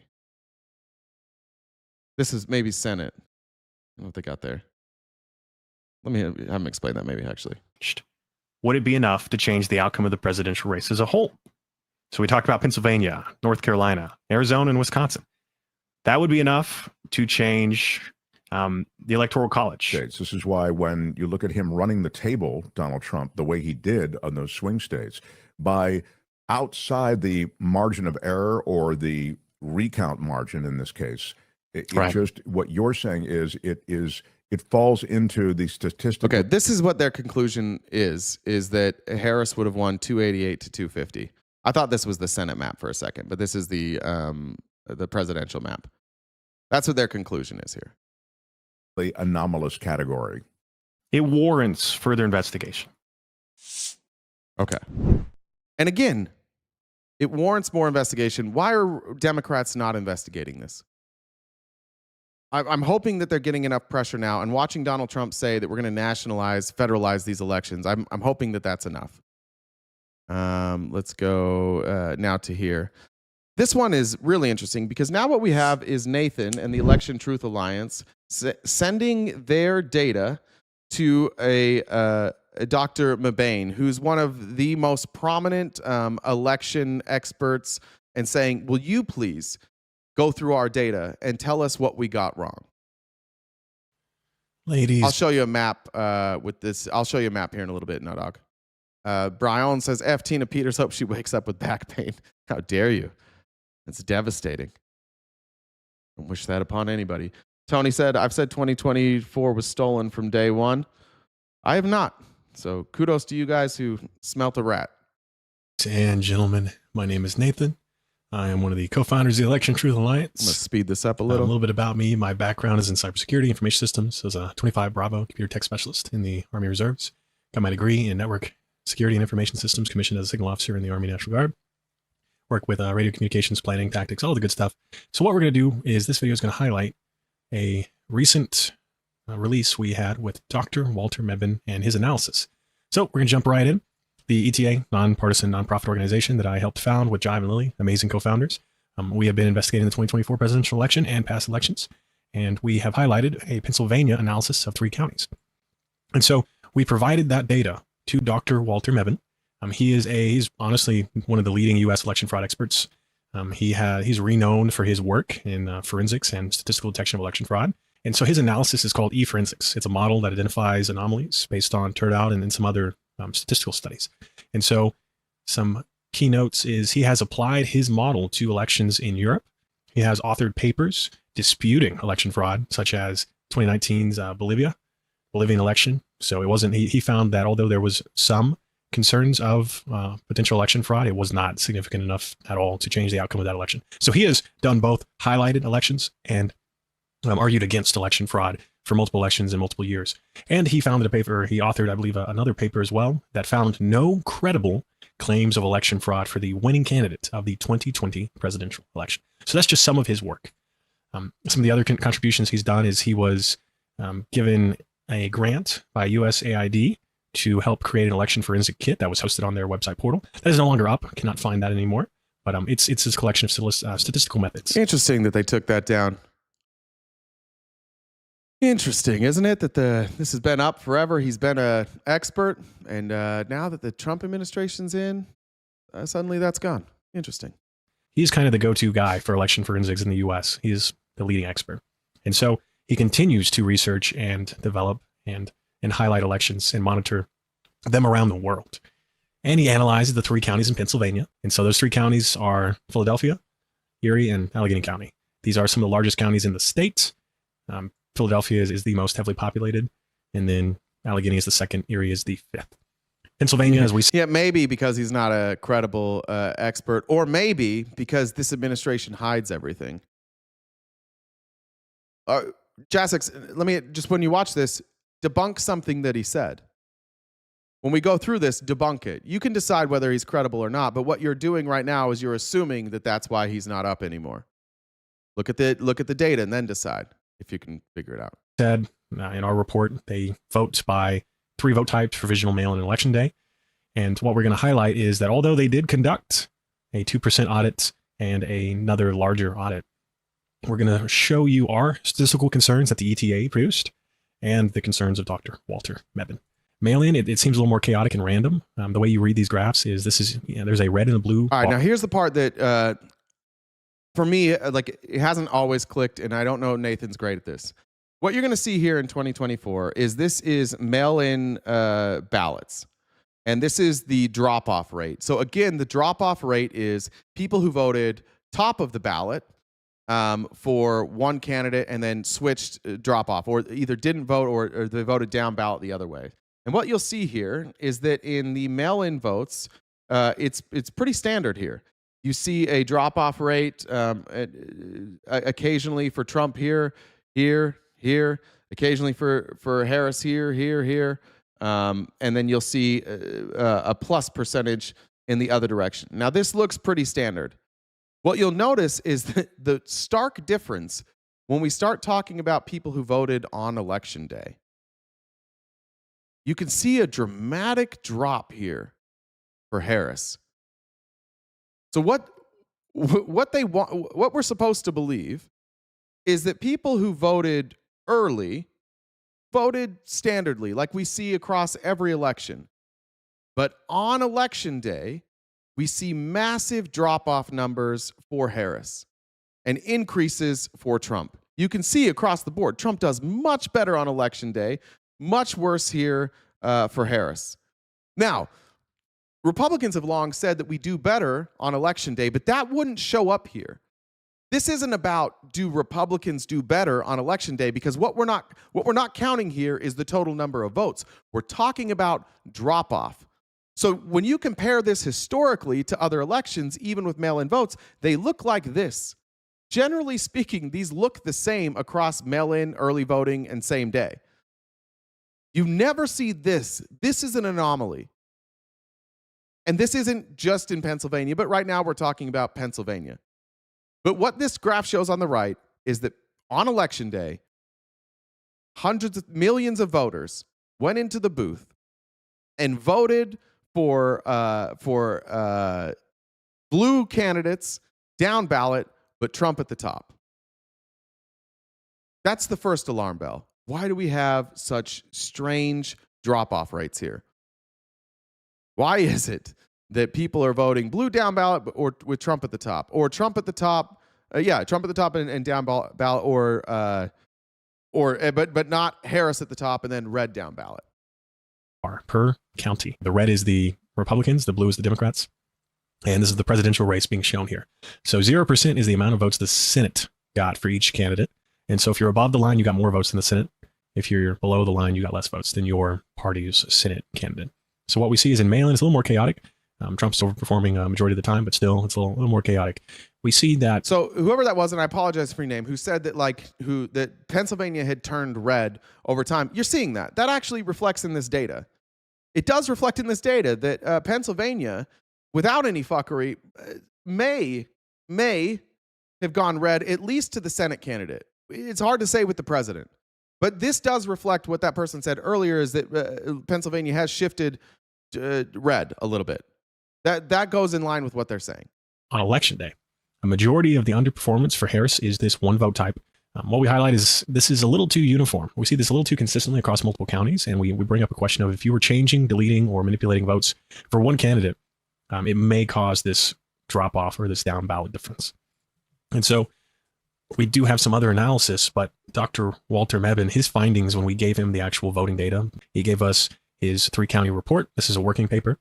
And some of the takeaways is he found with his eForensics model approximately up to 28,000 or so distorted votes. I mean, these are anomalies. And so this is 24% of the statewide margin of victory for Trump in this case. And two other takeaways is Philadelphia, largest county, had some of the most significant anomalies, and the highest concentration was election day. So these guys take their data and they say, let's go find somebody respected. Let's give them our data too, and let's see if what he comes out with when looking at the same voter data. And given the same voter data of those 3 largest counties in Pennsylvania, a second source now has said that using his model, there's at least 28,000 potentially fraudulent or distorted votes here. Votes that fall outside of normal procedure.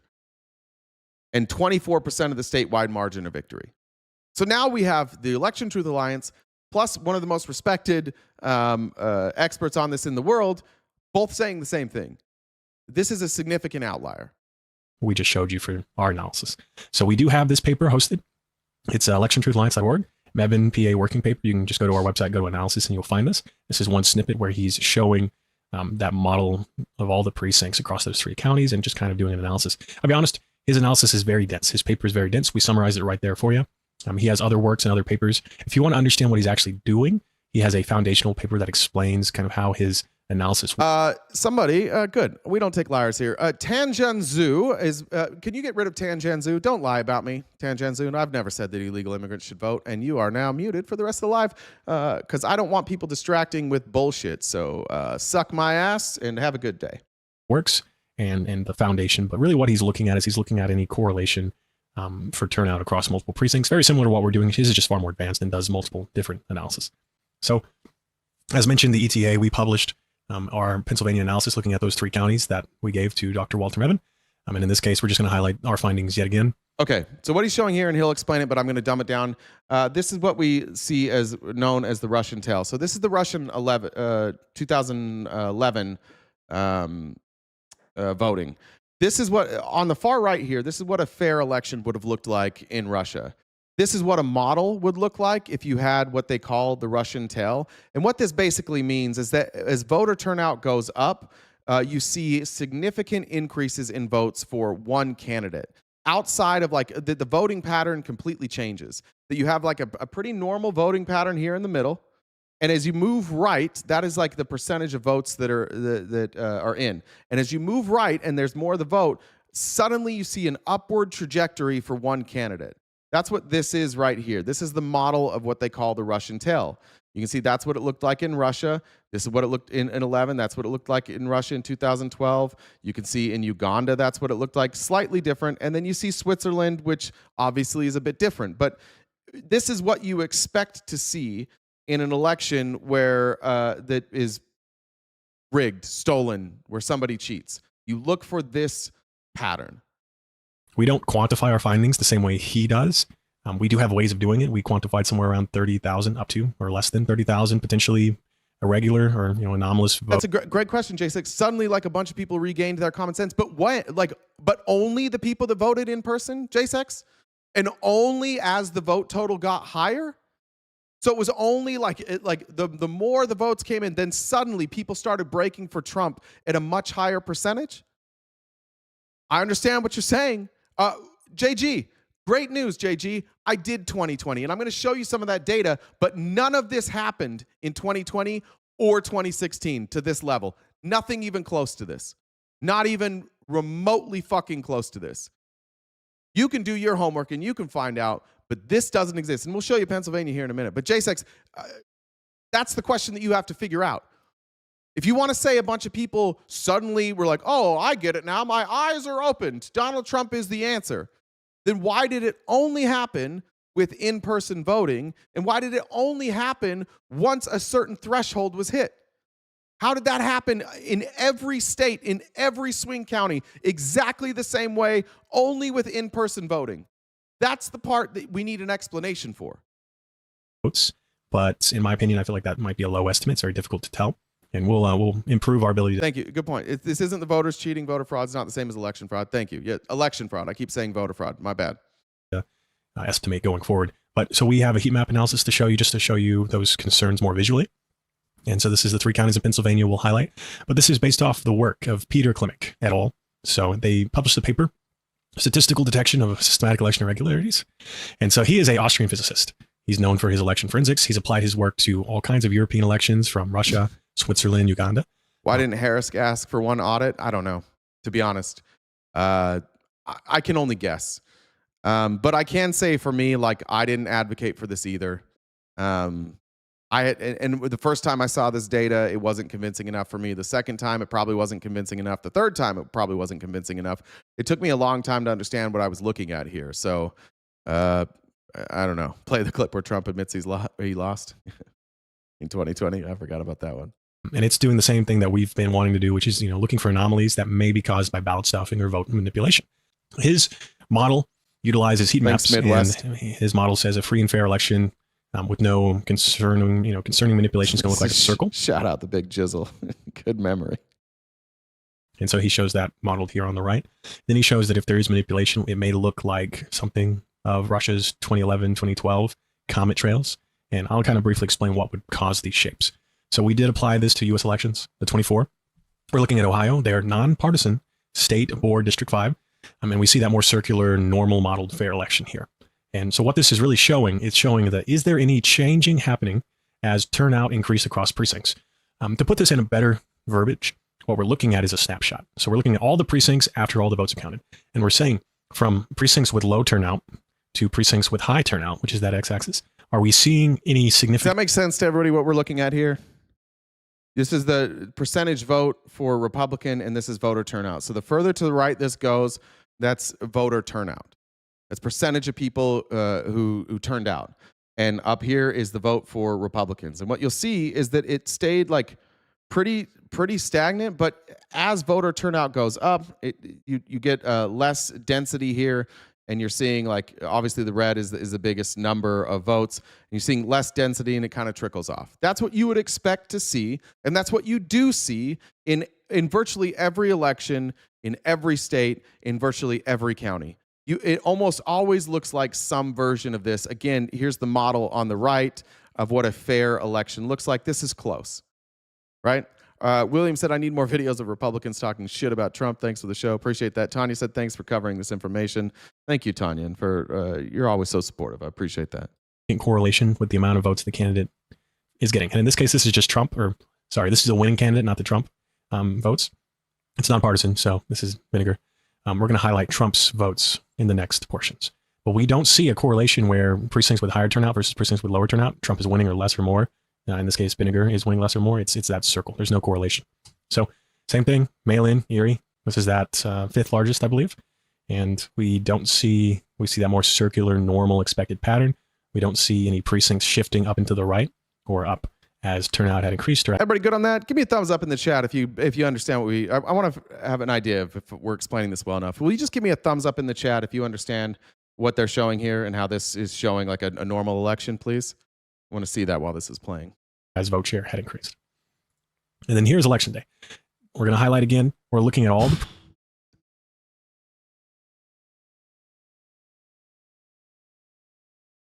and pause it for a second. We're going to take a break. Just thumbs up in the chat if you're following this. Sorry, I was actually way up on the chat. Okay, got it.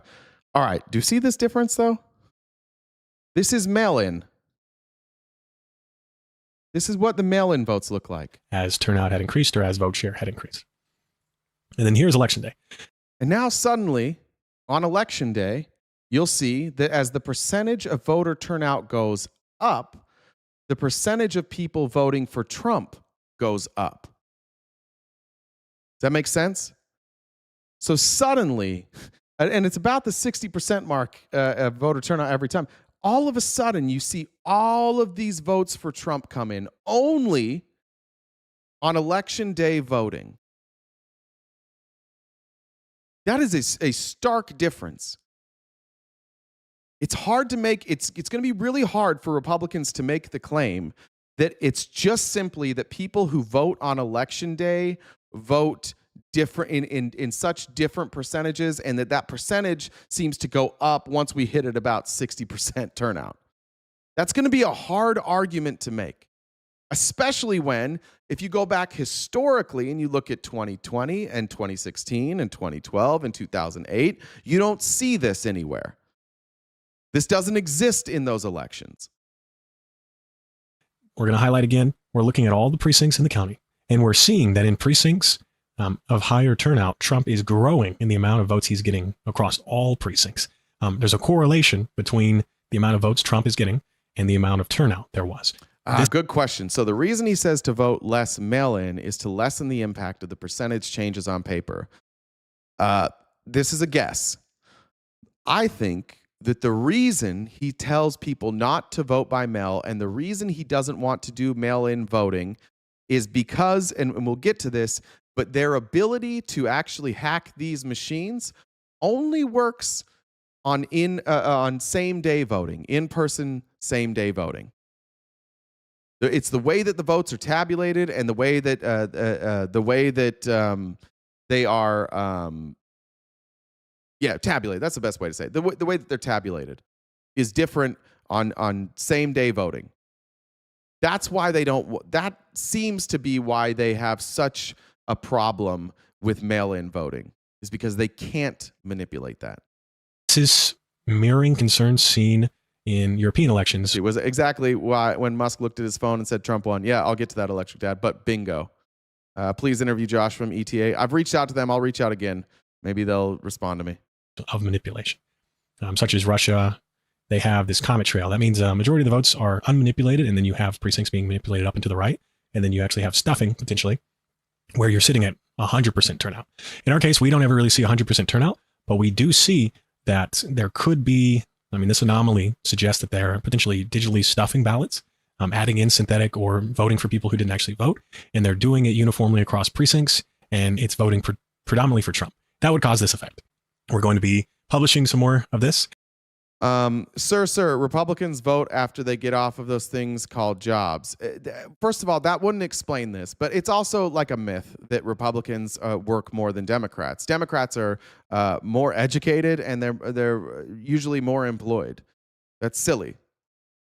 There's no data to back that up, but I appreciate the try. It still wouldn't explain what we're seeing here.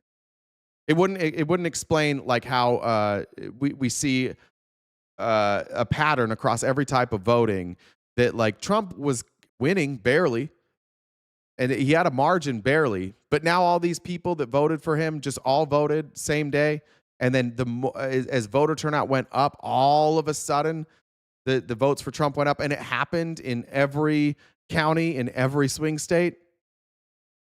I take that back. Not every county in every swing state, every swing state. But ultimately, just because I don't know if I can back that up with every county. Comes down to, why is this a big deal? Well, leading U.S. election fraud expert, this demands that we investigate. This demands that we try and get our hands on the paper ballots, do an actual audit, because if there is election fraud occurring in our elections, not only for the 24 election, we have concerns with the midterms and upcoming elections. So we need to make sure that our machines aren't potentially manipulating votes, which is our concern. We're seeing a tabulation issue.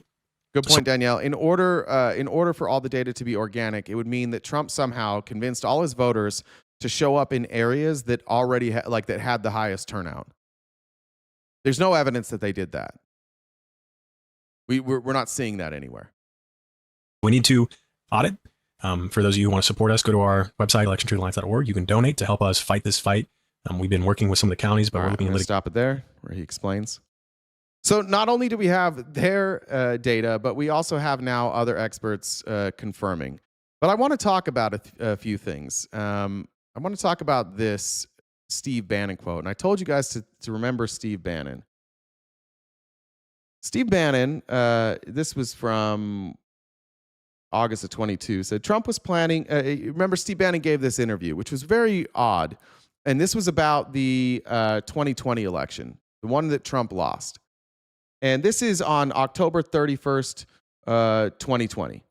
So before the election even happens. Bannon said Trump was planning to declare victory shortly after polls closed on November 4th. They all knew that the first votes counted would be those cast in person as opposed to mail-in ballots, and these votes would favor Trump. He's quoted as saying, Trump's going to take advantage of that. That's our strategy. He's going to declare himself a winner. Were Biden to overtake Trump's lead later in the vote count, competing claims between Trump and the media would cause uncertainty and discord. You're going to have Antifa crazy, the media crazy, the courts crazy. And Trump's going to be sitting there mocking, tweeting shit out. You lose. I'm the winner. I'm the king. Moreover, Bannon claimed, the sitting president would then gut judicial oversight of himself by firing FBI Director Chris Wray. And then Trump never has to go to a voter again. He's going to say, fuck you. How about that? Because he's done his last election. Oh, he's going to be off the chain. He's going to be crazy. Now, that didn't play out. It didn't work. But now he won in 2024, and he's doing that exact thing. He's going through and he's gutting our systems. But how did Steve Bannon know that, one, early votes would come in for Trump in 2020, and that Trump would declare victory that night before the election was called? How did Steve Bannon know that?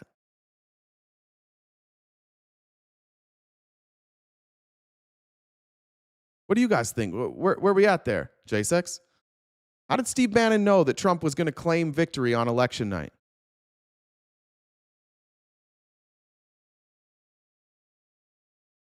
Not Elon. This is 2020, not 2024. This has nothing to do with Elon. He's his campaign manager? No, he wasn't. Don't say duh when you say dumb fucking shit, Billy. He's his campaign manager, duh. No, he's not. Never was. Try again. But even if he was his campaign manager, Billy, this should be telling to you that they knew he was going to lose. And they had a plan. And the plan was to say the early votes would come in and Trump would look good, and to declare that he won from that point on, and to demand that they stop counting the votes and call the election over. That way they could position it as a hoax. And then he could fire his FBI director, which he did. He could get rid of his Secretary of Defense, which he did. And he could get rid of everybody in the administration from that point until the time he left office, which he wasn't planning on doing, and try to overturn the election. It was always the plan. They always knew that if he lost in 2020, that on the night of the election, he would claim victory and he would never back down from that. And he still hasn't. And he didn't win in 2020.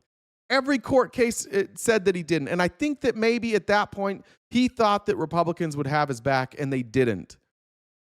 They weren't all willing to go along with this. If they would have been willing to do that, had Mike Pence been willing to reject the delegates and reject the certification, we potentially could be living in a country where Donald Trump could still be president and we didn't have elections anymore. Because think about what the outcome would have been. Just think about what would have happened if Mike Pence didn't certify the election. Then what happens? Where do we go from there? Trump goes, oh, I'm still president. Biden's like, no, I won. What are you going to do about it? Got the military. I'll take you to court. Good luck. See how that goes. That's what Trump wanted. That's what Bannon wanted. And Bannon has always wanted this. Bannon, Putin, they have the same goal. They want to destroy American democracy. They want a civil war. They want to undo the power structures in America, and they want to start over. So it doesn't really matter for Bannon how this plays out, as long as we are so divided that we can no longer function. And a lot of people would agree or would argue that's where we're at now. That we don't function as a democracy anymore. Trump completely owns everything. He's allowed to do whatever he wants with the Republicans helping him out. But just, why did Bannon know that? Let's point to some other evidence that we have out there. This was from 7 years ago, and the reason I'm showing this from 7 years ago is because this information, we have videos like this that go back 15 years. It is common knowledge that these election machines can be hacked, and it's been proven that they can be hacked and that you can change votes. And watch how easy it was for them to change these votes.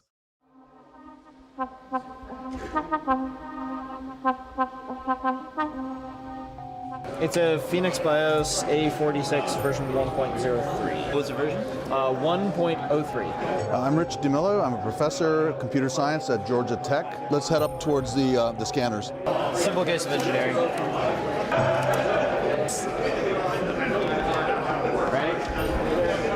It looks like he has a USB connection into the scanner. The serial console on the back gives us a root shell. That means you have control of the machine. Have full control of that, and then we can change the results of what it's scanning. This is the way that you get data in and out of the... Okay, so this is a scanner. This is scanning ballots, and it's giving, and then it gives you a readout. And what he's saying is, simply, by plugging in a USB, he now has control of the machine, and he can change the outputs of the machine. Now, if you changed the outputs of these ballots, right? If you changed those outputs, what would overrule that? How would you prove that somebody actually did this? You'd do a hand recount. Have we done hand recounts? And this is where, like, again, Democrats fucking suck. They just fucking suck. We know that it's possible to do. There's solid evidence that it's happening. No hand recounts. And perhaps that would explain why they are trying to rip this information out in Georgia, because they know this. And this is my contention. This is where it's a hypothesis. Here's my contention with what Trump's doing and trying to seize voter rolls. Is I believe that there is significant evidence that Trump cheated. And they need to cover that up however they can. No audits have been done. No hand recounts have been done. And by seizing the voter rolls and removing names, perhaps you can muddy the waters. So if we went and we did a hand recount, for example, in Pennsylvania, and we had the voter rolls, and you could manipulate the voter rolls, perhaps then when you did your hand recount, you would have all these ballots that don't match the voter rolls.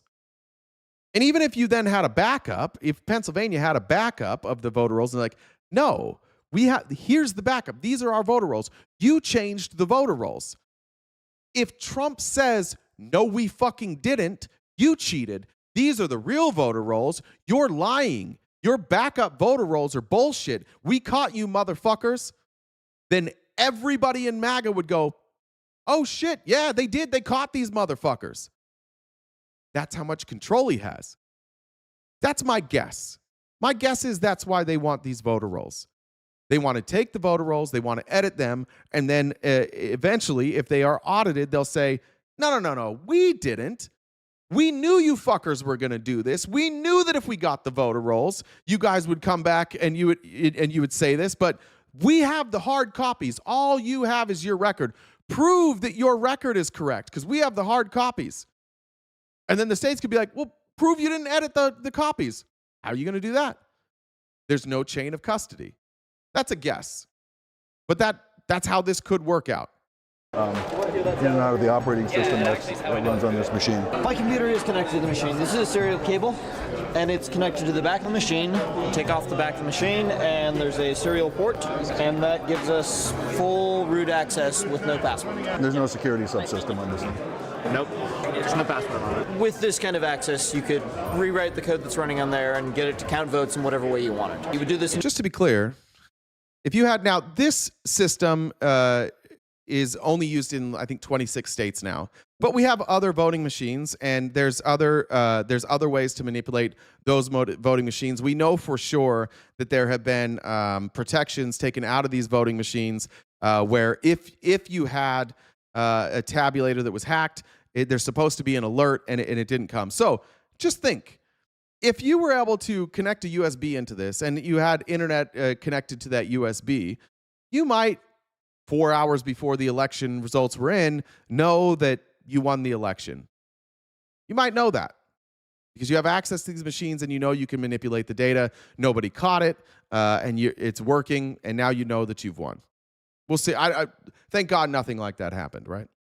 In advance of election night, and then wait for the results to come in. You could control the election results. Either way, as long as I had physical access to either plug something in or take off the back and plug something in there. But you just so look at every one of these states, and in every one of these states, what the Republicans did after 2020 is they pushed all of their efforts into making sure that election boards were run by Republicans. It was a huge oversight by Democrats, but Republicans went out. They were these special elections, they were midterm elections, they were local elections, and they went out and they made sure that they filled these election boards full as much as they could of loyalists. And we have multiple accounts of people like Tina Peters who were willing to do illegal things by giving random people access to these voting machines. We know that happened. It happened in Georgia. We know for sure that it happened in Colorado. It most likely happened in Arizona. But knowing that this is possible and that there's a backdoor into all these machines, and knowing that Republicans went and put these people on election boards, we can see that there is a pattern there of them trying to cheat. We know that that's true. So is it that far-fetched to say that we already caught some of them doing it? Perhaps we just didn't catch everybody? Certainly. You need that access briefly. Once, yes, very briefly. About how long? If you had this all prepped and ready to go, a minute. That's a great question, Tom Brewer. So Trump cheated in 2016 when he wasn't president, but he didn't cheat. I didn't say he cheated in 2016. To be clear, the claim of 2016 is that Russia wanted to help Trump win. That's the claim. Some people, I think Danielle thinks that it was cheated. I think there are some people that make that claim. But what the difference between 2016 and 2020 and 2024 is the access to local election boards. Trump didn't have that kind of control. That was something they learned after 2020. They got that kind of control, and that's when they brought in Elon. Just think about this. This backdoor exists. This is definitive proof that a backdoor exists, right? And it was public knowledge that this backdoor existed. This video is 7 years old. There's one that's like 12 or 13 years old. There was evidence out there that said there's a backdoor, and yet we've never seen it. Democrats didn't do it. Republicans didn't do it. And what you can't rule out and what you shouldn't rule out as somebody who's worked in politics is people that work in politics really aren't that bright. They just like money, and they like power. And they also largely, historically, have believed in democracy and didn't want to cheat in elections. So yeah, this has existed, and nobody took advantage of it. My contention is that Elon Musk did. Easily possible for somebody to get into these machines because they're unsecured for such long periods of time. And Marilyn Marks, the executive. Yeah, what about that? What if the Stop the Steal is just a psyop to make sure people are burnt out on hearing about fraud in elections? Man, only there was some evidence anywhere that Donald Trump had this like life theory of accusing people of what you do. So that way, when the evidence comes out, they don't suspect you. Oh, fuck, that's Art of the Deal. I remember now. Oh, fuck, that's the point of his whole book. That's who he's always been. If Donald Trump is accusing somebody of something, you can almost guarantee that's what he did. He wrote it in a fucking book. It was a New York Times bestseller. Yeah, he learned it from Roy Cohn. Almost like that's what he does, right? Drew said after 2020, this kind of talk was conspiratorial. Drew, be honest though, Drew. Did anybody ever lay this out like this? I think you're right. This was conspiratorial in 2020. Why? Because in 2020, they never pointed to anything like this. Never. They never had this kind of data. There was nobody that did what ETA did. In fact, the people, True the Vote, that's who was behind the whole election fraud thing, they have had to come out and admit that they actually didn't have the data they claimed that they had. Mike Lindell did a symposium. He said, here's all of our data. If you can prove that this data is wrong, I'll give you $5 million. One dude proved it in like 10 hours and then had to sue Mike Lindell for the $5 million. That's a perfect example, though, Drew. Perhaps when Donald Trump said it was stolen is when they started figuring out, oh, fuck, we could steal it. And I think they knew this in 2020. I think they knew that this was possible after the 2020 election. And so they went about trying to prove that this is how the election was stolen, but they never were able to back it up with data. Why? Because it wasn't stolen. It was possible. And they all knew it was possible, and they probably didn't know it was possible until they lost the election, and they were looking for excuses as to how did we lose to Joe Biden. And they're like, it must have been stolen.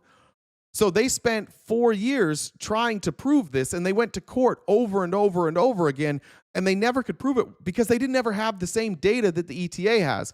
But you're right. It created a culture in this country where we don't talk about that anymore.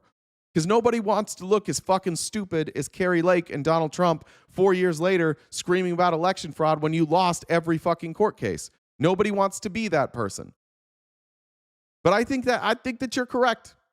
And I think those of you who are saying that maybe that's why they did this, maybe that's why they're still screaming about stolen elections, is because they know what they did in 2024.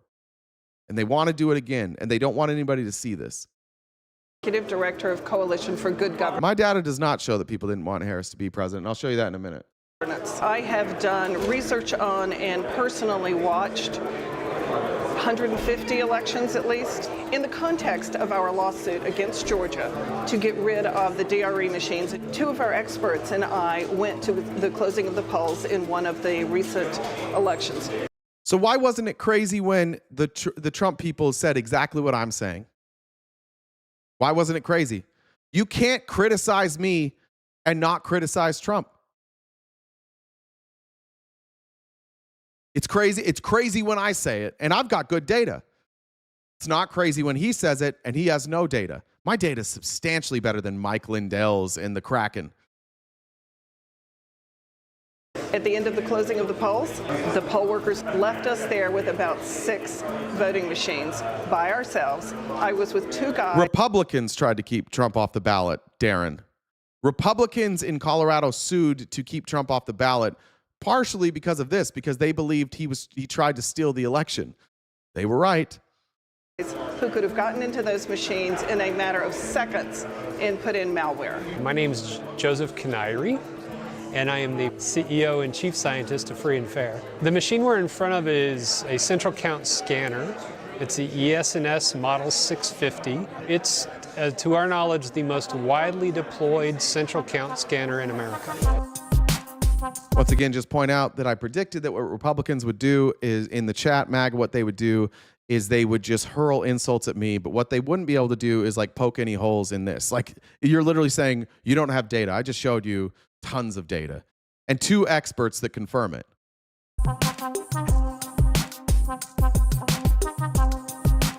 Tina Peters didn't steal the info. She gave access to somebody else. By the way, why was that man never arrested? Tina Peters gave access to somebody to get access to the voting machines. I don't remember his name, but Nobody ever checked that?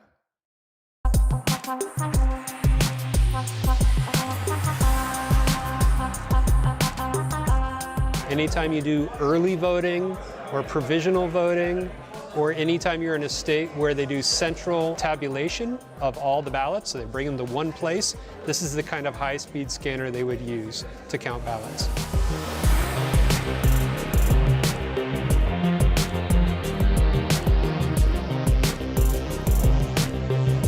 That's 2007.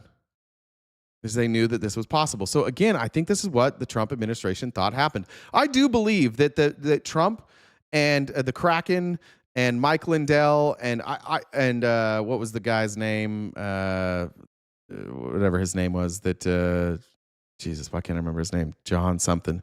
I do believe that they thought that the election was stolen, and they thought they had data, and they also pointed to these same problems. But what they never got was data confirming it. And that's why they never won any lawsuits. Historically, these machines were examined, and they just... No, Democrats are trying to make hand counts legal. We're trying to force hand counts. Determined there was a number of serious problems with them by virtue of messing with the zip disk. So claiming 2020 was the most secure election bunk?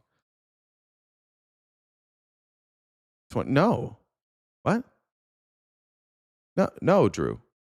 I don't think anybody figured this out until the 2024 election. I think that's still correct. Unless you're saying, like, are there holes? Were there vulnerabilities? I guess if that's what you're saying, potentially. Nina said, Jay and Jen, we need spaces like this now more than ever. Thanks for the reliable, independent news and the virtual community you've created. You keep me company while I work for hours each week without even knowing. Much love from New Orleans. Thank you, Nina. Appreciate that. I think I got that from Tanya. I forgot to check for a minute. Alfredo said, MAGA denies data but trusts a known liar. Yeah, imagine that. We just trust Trump. We don't want to look at any of this stuff. We just trust Trump. We got about hour and a half left. We're about halfway done with that gift goal. I appreciate you guys' generosity so far. Just remember, we are crowdfunded, so anything you can do to help us knock out that gift goal would be greatly appreciated. There's the Cash App, Venmo, PayPal, Super Chats. Obviously, the pay apps give us the biggest percentage. They take less of the money, so that is our preferred method. But feel free to give however is easiest for you.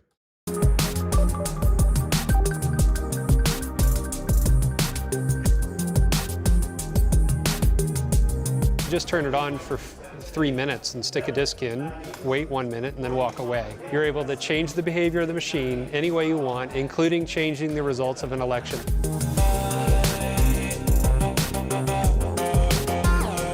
This is an ancient operating system. It's never seen any security patches ever since.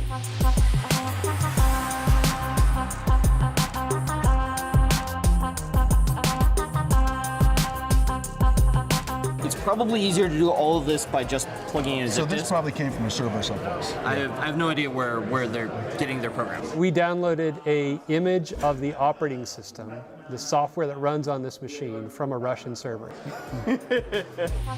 But by the way, whoever's talking about the hand counts, the lawsuit in Georgia about hand counts, they didn't sue for no hand counts. They sued for mandatory hand counts on election night.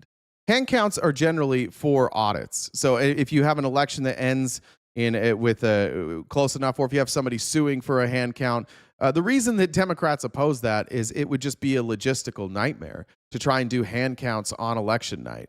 But that's what the lawsuit was for.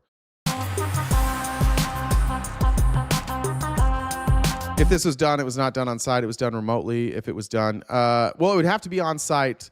But then you would have a software. It appears that you had a software that could change the votes, and Elon had access to that. This is as simple as literally having like a USB plugged into these systems.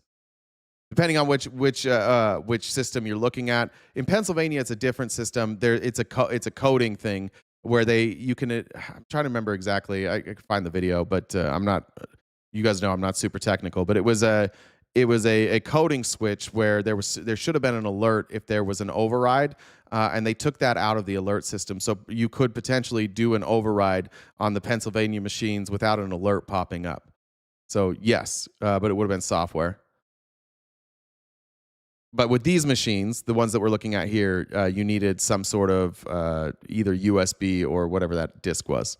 All of the security breaches throughout history, the famous ones. Yes, I'm accusing Elon Musk of cheating on an election. That's true. Have to do with misusing the procedures that people have carefully set up. So these are exactly the environments that the election officials should be studying. They shouldn't be criticizing them.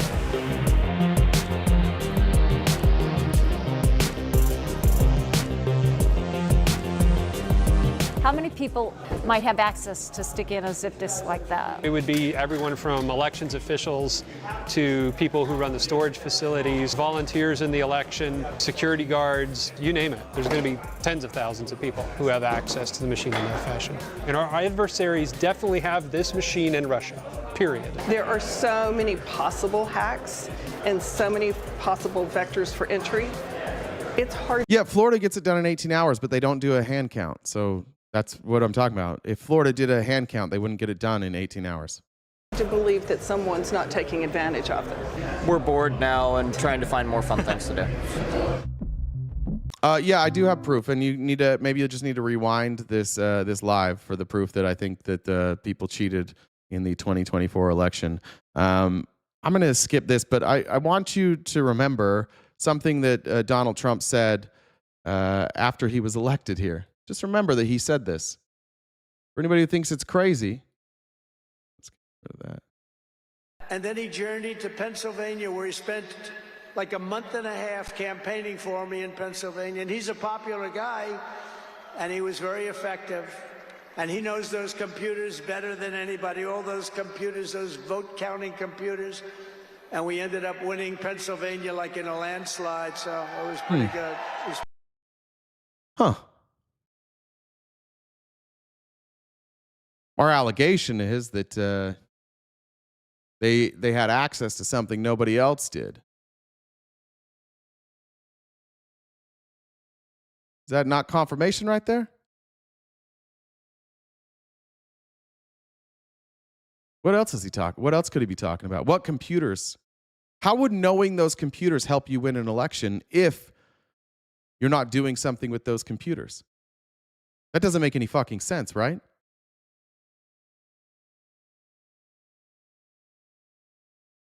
Does that make any sense? Could somebody give me an explanation for why knowing those computers would help you win?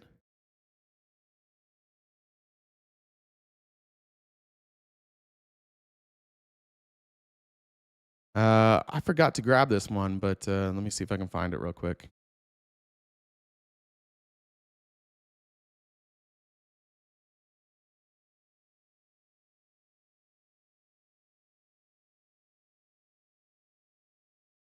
I'm looking for an explanation from Republicans. I'm seeing a lot of insults.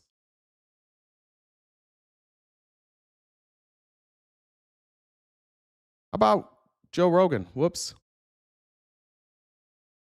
Remember, what we said here is that the contention is that Elon had a backdoor into these voting machines and that he created an app or a software that allowed him to manipulate those votes.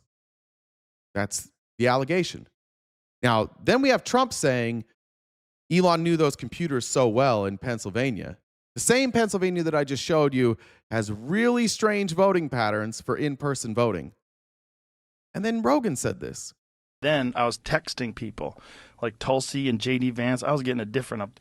Apparently, Elon created an app and he knew who won 4 hours before the results. How's that possible? How's that possible? Give me a different explanation.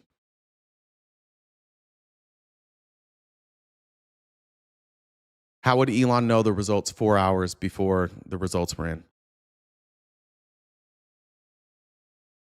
What happened? Why? Don't know. They never told us.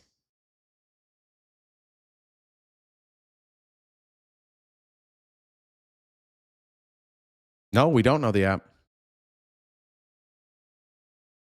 You can't know who won before you count the votes unless unless you know that you have access to the tabulators and that the tabulators are going to change votes. How would we find this out? How would we find out if I'm right, by the way? Hand recount. Why haven't we had a hand recount in Pennsylvania? The fuck is going on with the Democrats? Can we fucking do something real quick? Can you just go do a recount? For fuck's sakes, Arizona had 5 goddamn recounts. 5 fucking recounts. Why? Because Republicans would not shut the fuck up. They just kept saying it. They're like, we won, we won, we won. And eventually Democrats did what Democrats always do. They're like, fine, fuck it, recount them. We don't care. Go fuck it, recount them. And then they recounted them. And then Republicans controlled the legislature. Republicans like, we didn't like that recount. Recount it again 5 fucking times. Where are the Democrats in Pennsylvania? Where are you guys at? Why aren't we getting a recount? Why don't we have lawsuits for this? There is significantly more evidence in Pennsylvania than there was in Arizona or Georgia, and yet we can't get it. We're not even asking for a fucking recount. Let's back this up again. I'd like another explanation for how this conversation happened. Then I was texting people like Tulsi and JD Vance. I was getting a different apparently Elon created an app and he knew who won 4 hours before the result. Thanks, Belchi. Also, quote from Elon, I'm fucked. If he loses, I'm fucked. How long do you think my prison sentence is going to be? Will I see my children? I don't know. What's that about? So as the results were coming in, 4 hours before they called it, Dana White told me, Elon was like, I'm leaving. It's over. Donald won. He just fucking somehow or another. I'm going to go back. Yeah, so, I don't know. I guess he just knew. How the fuck did he have an app that knew? How the fuck?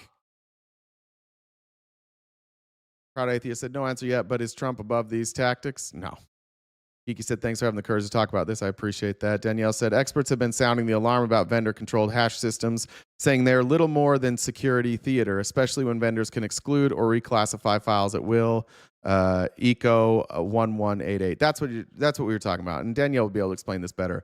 Tomorrow I'll talk about how they claim that they were able to manipulate the machines. This is just an appetizer. It's like pod and evaporate. I don't know what he's getting, where he's pulling his data from, but he had like the most accurate data in terms of the rural states hadn't put the results in yet, but yet Trump was ahead in these states. Kamala's never going to win those states. Hold up. So they had the mail-in votes. And somehow Elon knew that these in-person votes were going to go Trump's way. How do you know that?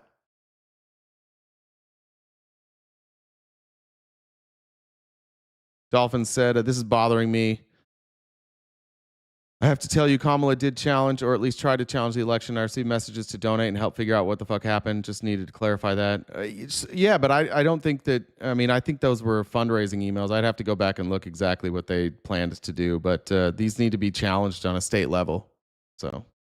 So tabulated that and like put it all together. I don't know how he did it. But yeah. Dana, I haven't even talked to Elon about this. I don't know like the Dana translation, but Dana said he had an app and he was like showing them. He's like, it's over. And he fucking left. Dude just left. It's over. No, user, I didn't take one thing Rogan said. I'm piecing this together as a story. And this is what I knew that you guys would do. This is the dipshittery and the fuckery of you dumb fucks. I have presented 2 hours worth of data. And you're too fucking stupid to understand it maybe, or you're just in a fucking cult. And so you come in here and you're like, oh, this is your evidence? No, it's the totality. That's how you build a case. It's the totality of everything. When we showed the data, you guys went fucking silent. Radio silent from all of you. And now that I'm showing you evidence that perhaps they were admitting what they did, now you're like, oh, this isn't evidence. This is just testimony. Yeah, no shit. This backs up the evidence that we showed, and it'll back up the other evidence. But like, you have to be an absolute dumb fuck to not understand what we're saying here. You don't have to agree that the election was stolen, but if you can't see that what happened in 2024 never happened before. And there's multiple people in this administration, including the president himself, saying, we knew, we got into those computers. I'm accusing them of getting into the computers. And they're like, we were in the computers. And you're like, they weren't in the computers. This guy's Wong. He's so Wong. Yeah, I'm saying the same shit they're saying. I'm saying the same shit Donald Trump said. Elon Musk hacked those computers. He hacked the data. He hacked the voting machines. If you don't believe me, believe Donald Trump. If you don't believe Donald Trump and me, believe Joe Rogan. If you don't believe Joe Rogan and Donald Trump and me, believe Dana White. How many more instances do you need of people admitting that they did the crime that we just showed you they did? It's not hard to figure out unless you just like close your eyes. All right, I want to show you some differences in elections. This is why it should ring some alarm bells. I want to show here the electoral votes for president and Senate this is 2020. So this is the election that Trump claims was stolen. I want to show you some things. Joe Biden won Arizona. See it here? In Arizona, we had a Senate race, and the Democrats won the Senate race. Joe Biden won Georgia, and in Georgia, they won the Senate. Joe Biden won Wisconsin. In Wisconsin, they win the Senate race. In Michigan, Joe Biden won, and they won the Senate race. And I'm just looking at contested states. There was nothing in Pennsylvania that year. Virginia, which was contested, Joe Biden won, and he won the Senate race. And that's what you expect to see. That makes sense. If Democrats win in a state, like if Joe Biden wins the state, the senator running in that state is also probably going to win. Now let's compare. Let's look at 2024.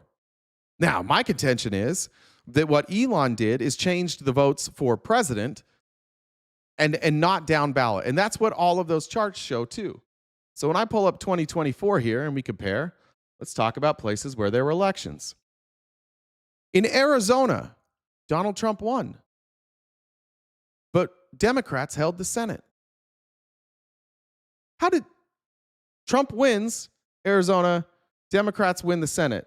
Now that's obviously different here because Biden won Arizona and won the Senate. Let's go across to again is this 2024? Let's go to Michigan. Wisconsin. I keep mixing up Michigan and Wisconsin. Wisconsin. Trump wins Wisconsin. What happened there? The Democrats win the Senate? What about Michigan? Trump wins Michigan. Democrats win the Senate? Isn't that weird? The only outlier here, and this is why I mentioned earlier, is Pennsylvania, where Trump won in Pennsylvania, and Pennsylvania won the Senate, or Republicans won the Senate in Pennsylvania. Let's look at those numbers.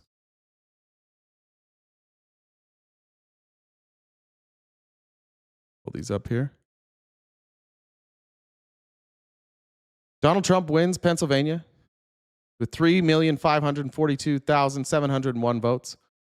Kamala Harris comes in second with 3,421,247 votes for a difference of 121,454 votes.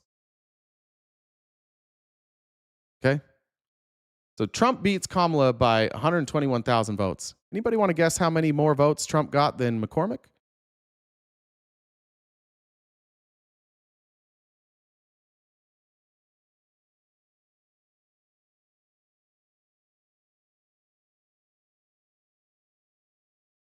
Or excuse me, by McCormick won by? Isn't that interesting? So almost too close to call for Republicans. In fact, this went on forever. What's that total there? He won by 15,000 votes? So the Republican senator wins by 15,000 votes. Trump wins by 120,000 votes. Just want to explain that? How's that work? This is a race that everybody votes on.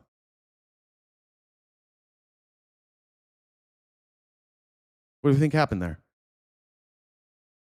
Not interesting at all. Yeah, no, keep closing your eyes. That's what I would do if I were you too. Just close your eyes. Oh, nothing to see here.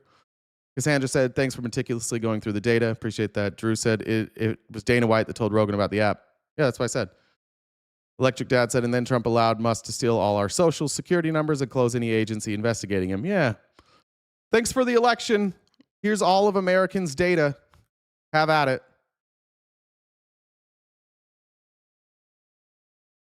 So again, just going back to those two elections,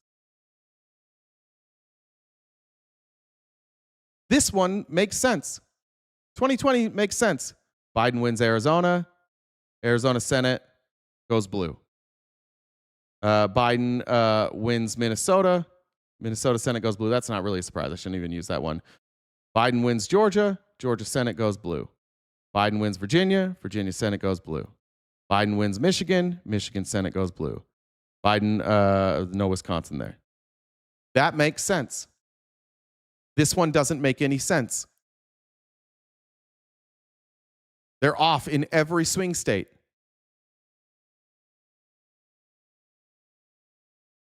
It doesn't make any fucking sense, does it? Put the hat back on. Fuck you, Eli. Lisa said, everything Donald cries that Dems did is projection. We always won evidence against him, but he never has evidence against Dems. I think you might have said always have evidence against him.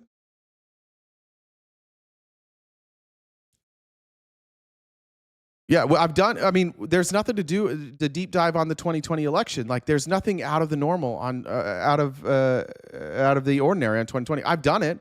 I've looked through the 2020 election. This is what I told Danielle. In fact, Danielle can confirm this, but 2 weeks ago, when Danielle and I were talking about this, I said, have we done a comparative analysis in 2020 to make sure that this pattern didn't hold, that these patterns didn't exist in 2020 and 2016? And we looked into it. And those patterns that happened in 2024 are unique to 2024. They've not happened other times. And even when you take out the data and you just look at how the fuck Donald Trump is winning swing states while Democrats are winning the Senate in those same swing states, it doesn't make any fucking sense.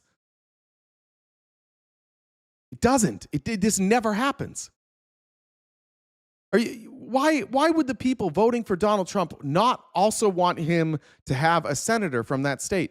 If you're voting for Donald Trump and you want Trump's agenda, then you need the House and the Senate too. So wouldn't you also vote for a Republican in the Senate? Otherwise, what the fuck are you voting for Trump for? It doesn't make sense. So this is the problem that we have in this country.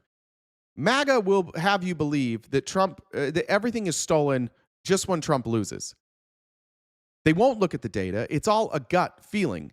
But when you break it down, it's pretty easy to see that there was some fuckery in 2024. And at the very least, we need an explanation. Maybe there's a perfectly good explanation for all of this. I would accept a perfectly good explanation. In fact, I would prefer a good explanation. I don't want to believe that that an election was stolen. I don't want to believe that. That says a lot about our country, and it makes me nervous about the future of our country. I would rather not cover this. Frankly, it puts a target on my back. Makes me feel insecure about the elections going forward. I don't like it. I don't like this one bit. This doesn't feel good for me. You guys, I don't mind covering a lot of stuff. I've covered the Epstein Files and now this, back to back. This doesn't feel good. I don't like this. Not one bit. I want to talk about ideas. I want to talk about policy. I don't want to talk about this shit. But I feel like at this point, there's no other choice. We have to address this anomaly. We have to look at the fact that this fucking happened and nobody can explain it. So as American citizens, we should have some answers. And hopefully, I'm wrong about all of it. Hopefully, just something very strange happened where a bunch of people in swing states decided, I want Donald Trump as president, but I don't want Republicans in the Senate. I need Republicans not to be in the Senate. For whatever reason, I like his agenda, but I don't want him to have the ability to complete his agenda. That doesn't make much sense. So I'd like an answer for that. And the data on top of that, it's not just this, but the data showing the voter manipulation. Like if our data matches Russia's election data, that should alarm you. Russia doesn't run free and fair elections. Nobody's ever seen a free and fair election with those type of Russian tells that are consistent across the board in swing states. It's never happened before. The answer can't be just like, oh, we'll just ignore it. Let's see what happens. And I'm nervous that that's what the answer is going to be. That it's literally just going to be like, oh, well, shit happens. Love to see Democrats do something. Any questions on that? Lisa said everything. Oh, I got that one. Let me check comments real quick and update. Let's go over here with Jen. Let's play an ad real quick. Like, nobody's as soft as a conservative.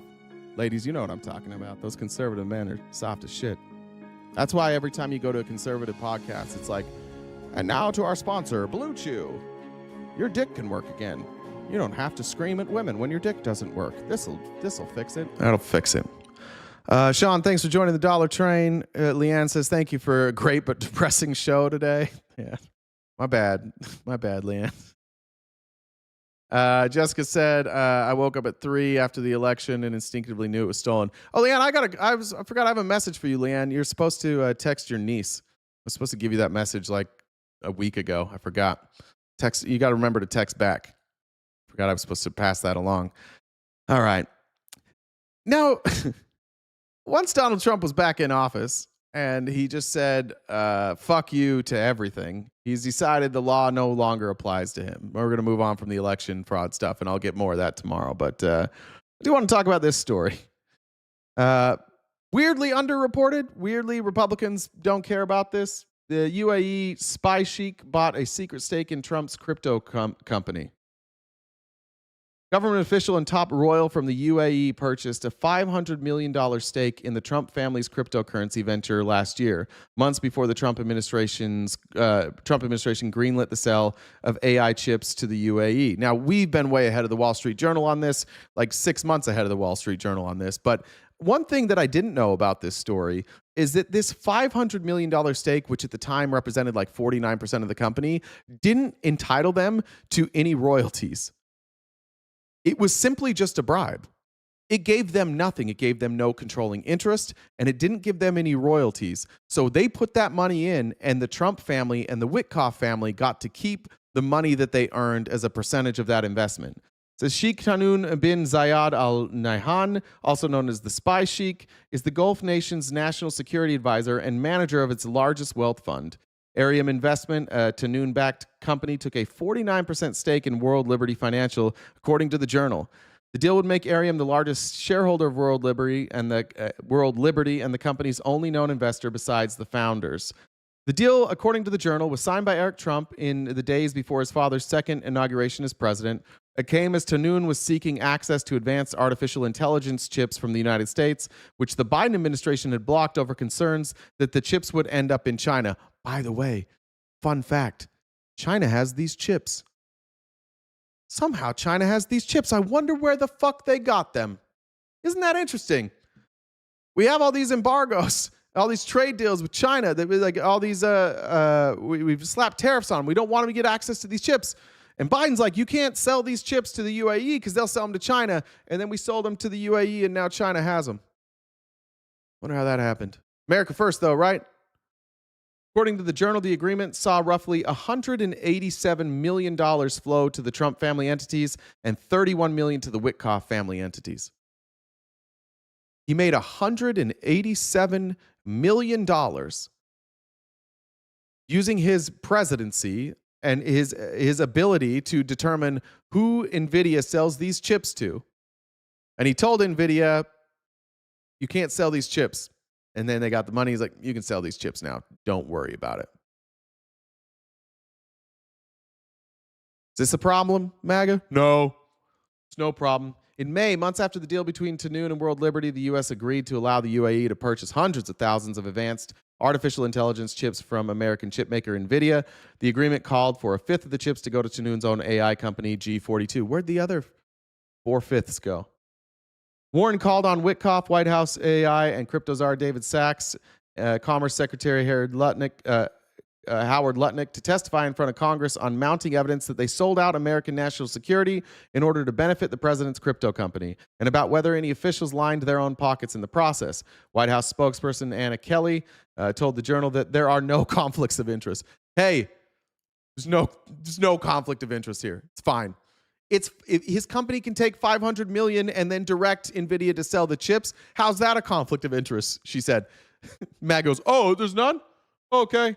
She added that Witkoff is working to advance President Trump's goal of peace around the world. Fucking irrelevant. Fucking irrelevant. You can go read the rest of that Wall Street Journal article. Once again, way ahead of the Wall Street Journal. It's an incredibly corrupt administration. Sky Fox says it's possible that a bunch of people couldn't bring themselves to vote for a woman/POC, but also wanted Congress to be a block on Trump's worst policies. Sure.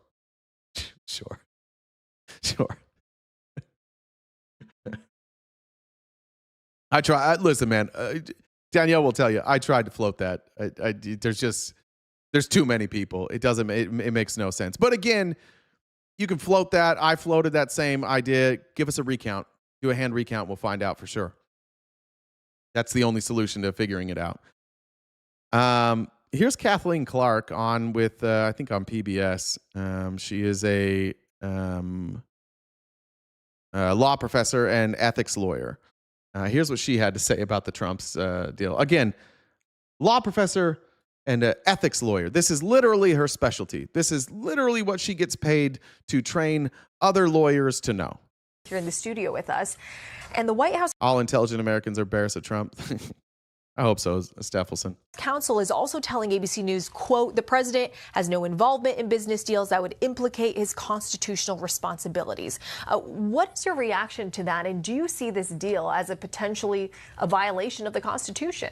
So that statement from the White House counsel is false in that this deal does affect the president's financial interests. So he absolutely is involved in receiving an enormous benefit from the UAE. And this transaction, this arrangement, appears to not just be a violation of the Constitution's Foreign Emoluments Clause, but it actually... The Emoluments Clause historically has been used for things like presidents trying to accept gifts like elephant tusks and being told, no, you cannot receive elephant tusks. Gold bars have forced presidents to not be able to accept gifts, like much smaller gifts. Trump has taken $500 million from them. He's taken a jet. He has foreign investment from virtually all of these countries. Like, the Emoluments Clause just doesn't fucking exist for Donald Trump. Historically speaking, we've used it. Congress has held the president responsible, but this Congress is like, he can do what he wants. Looks like a bribe. It goes beyond conflict of interest to actually the appearance of a bribe. Months later, there was that highly coveted deal to send advanced AI chips to the UAE. I mean, you said this looks like a bribe. Talk about the implications here when it comes to our foreign policy. So I want to explain, it's a rather inflammatory thing to say, and I want to explain why I say it looks like a bribe. For years, during the Biden administration, UAE tried to get access to these artificial intelligence chips, and the Biden administration refused on national security grounds. Then when Trump was reelected as president. Sorry, Leslie, I missed this earlier. It said, what's the most secure way for us to vote in the midterms? According to the data that we've shown, mail-in voting is going to be the most secure way. UAE went on what the Wall Street Journal referred to as a full court press to get these chips. And it sure looks like the centerpiece of that full court press were these enormous, unprecedented payments to Trump entities. And there have long been concerns, national security concerns, that those chips being sent to the Middle East could then be redirected to China. It was part of the Biden administration concerns. Now, the White House frequently points out that there is no conflict of interest here because the president's assets are held in a trust managed by his children. Yeah, I'm going to call BS on that. All right. Yeah, this is what Trump's excuse is. Oh, I don't know anything about this. It's my kids are doing it. I don't know. It's just a happenstance that I gave access to those chips after they gave me $500 million. My kids, it's crazy. Just coincidence.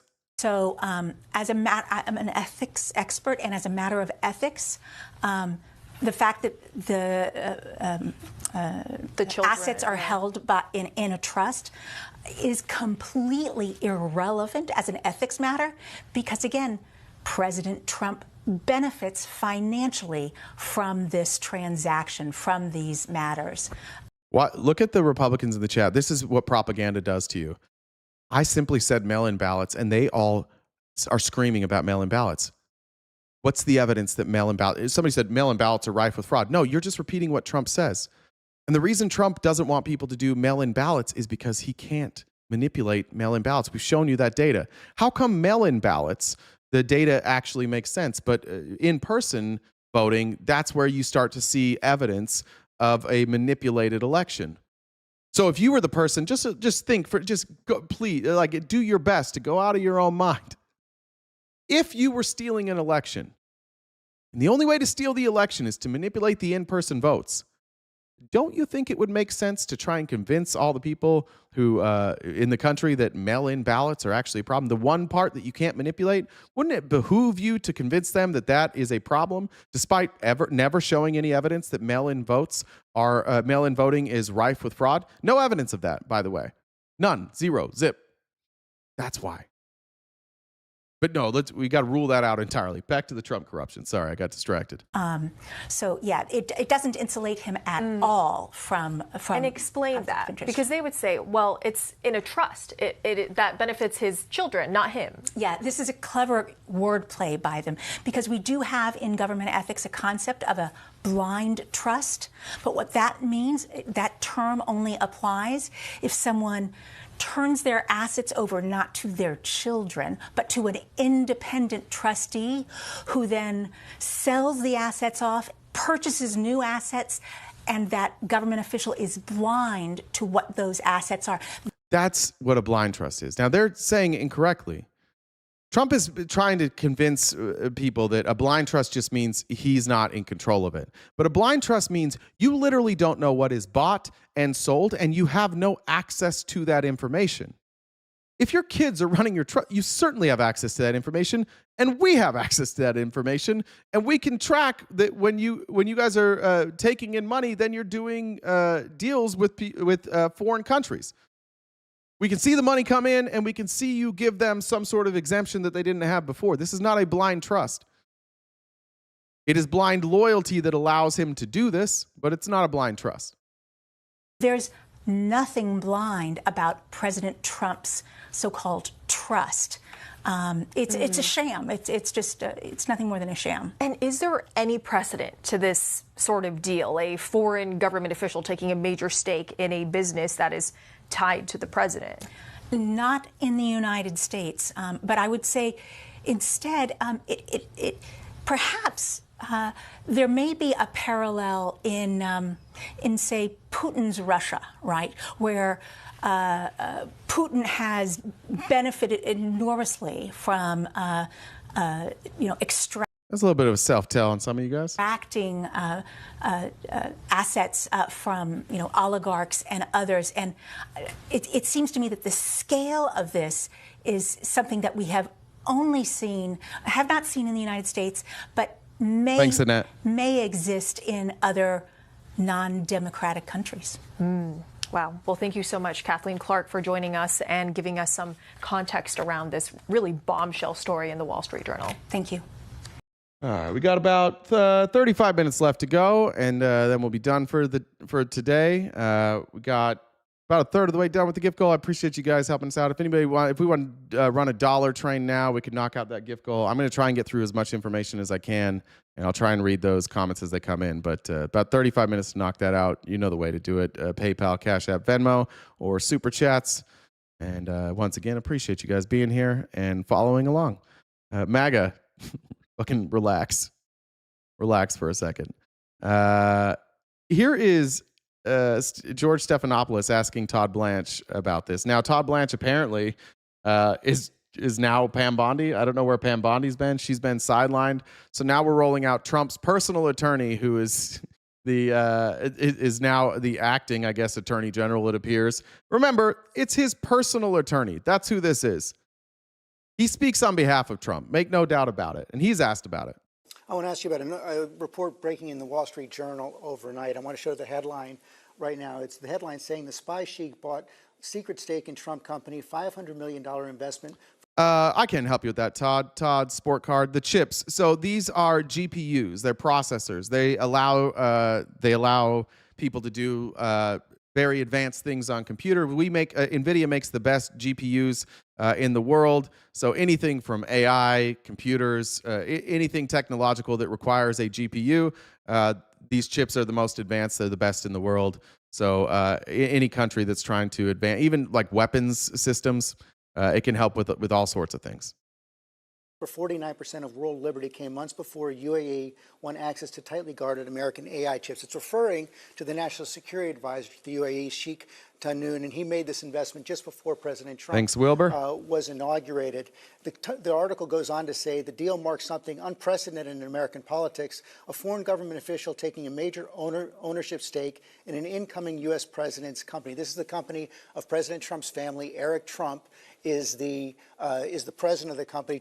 President Trump is listed as the founder emeritus, though he's not running it directly right now. How do you respond to those who say this is a serious conflict of interest? I love it when these papers talk about something being unprecedented or never happened. What's he going to say? Before, as if the Biden family and the Biden administration didn't do exactly the same thing, and they. Excuse me, the Biden administration started a cryptocurrency and took money from foreign countries and then gave out favors? I'm sorry, when was that? Who got a favor after giving the Biden family money? Who was that? Not addressing whether or not this is against the law, just pivoting to Joe Biden. Bitches, man. Fucking bitches, all of you. He's a bitch and you're a bitch. If you're like, yeah, Biden, you're a bitch. Dumb bitch, dumb bitch, dumb bitches all around. You're all dumb bitches. I don't know what to do with you. Office. So look, I saw that article. I don't have a comment on it beyond President Trump has been completely transparent when his family travels for business reasons. They don't do so in secret. We don't learn about. Nobody asked about them traveling. Nobody's asking about are they honest about when they travel for business. We're asking about the $500 million that they got and then sold chips. About it when we find a laptop a few years later. We learn about it when it's happening, and so there's nothing unprecedented about the Trump organization. Well, except for the fact that it's never happened before, which is the very fucking definition of unprecedented. The fact that it's never happened is what's unprecedented. But yeah, other than the fact that it perfectly fits the definition of unprecedented, then yeah, it's unprecedented. Going out and trying to make investments that basically all will come back to the American people and jobs in this country. And so this idea that there's something untoward or unprecedented is just a repeated story that isn't true. And I think that the American people know that. And the fact that we talk about unprecedented and this is something that doesn't happen is just not. It happens all the time. Hands Free Bull says. Hands Free Bull when? Name one other time the president of the United States had a business and a foreign country gave him $500 million, and then he gave them access to a product made in the United States. Will somebody watch Mod? Whatever Mod, I need you on top of that. I'm gonna need an answer from that. Who did I say said that? Where is it? whoever it was. Yeah, we're going to need an answer. The big guy. Yeah, the big guy. You know how much money they tracked back to Joe Biden? $0.00. They tracked 137 million on this transaction alone back to Donald Trump. But Joe Biden. Not true, and it shouldn't be said by these so-called newspapers that are saying it. Well, the president doesn't run the company, but he does profit from it. His financial disclosures show he's received funds from that. And law professor Kathleen Clark is quoted in the article. Toker, the Clinton Foundation existed after the Clintons were in office. However, there is evidence that Bill Clinton did take money while he was governor in Arkansas. That's true. But the Clinton Foundation stuff was after he was president, so that doesn't apply here. Saying this sure looks like a violation of the foreign emoluments. How about Obama? Once again, Obama made money from book deals, speaking fees, and a Netflix deal after he left office. So that's allowed. That's not a violation of the emoluments clause. Keep trying. Clause. Ty Cobb, who served as President Trump's lawyer during the first administration, said, quote, "My advice as an ethics lawyer would have been clear. You don't do business." Hands-free's response was, I was wrong. All right, hands-free gets a 5-minute mute. Deals with the families of the leaders of foreign countries. It taints American foreign policy. How do you respond to Mr. Cobb? I don't have a response to that guy. Yeah, I don't answer questions. Yeah, I don't like him. He was Trump's attorney before. I don't answer questions. His first answer, what's going on with this money? I think it's exactly what the Bidens did, but the Bidens didn't do that. What's the second answer? Well, I don't respond. I mean, that guy hasn't said a nonpartisan thing in the past 4 years. I mean, I could have predicted what you just said he would say. That's what he says every time anything comes out about the president. The president is ethical. He talks more to the press. He says what's happening more than any president in history. Talking to the press does not make you ethical. If you go out and you lie to the press, you're not ethical. You're not transparent. You just lie. I don't think they know what these words mean, but they got to stop using ethical. They got to stop using transparent. He lies all the time. If you have a question about it, you can ask him. He gaggled on the plane last night at midnight. And he lied.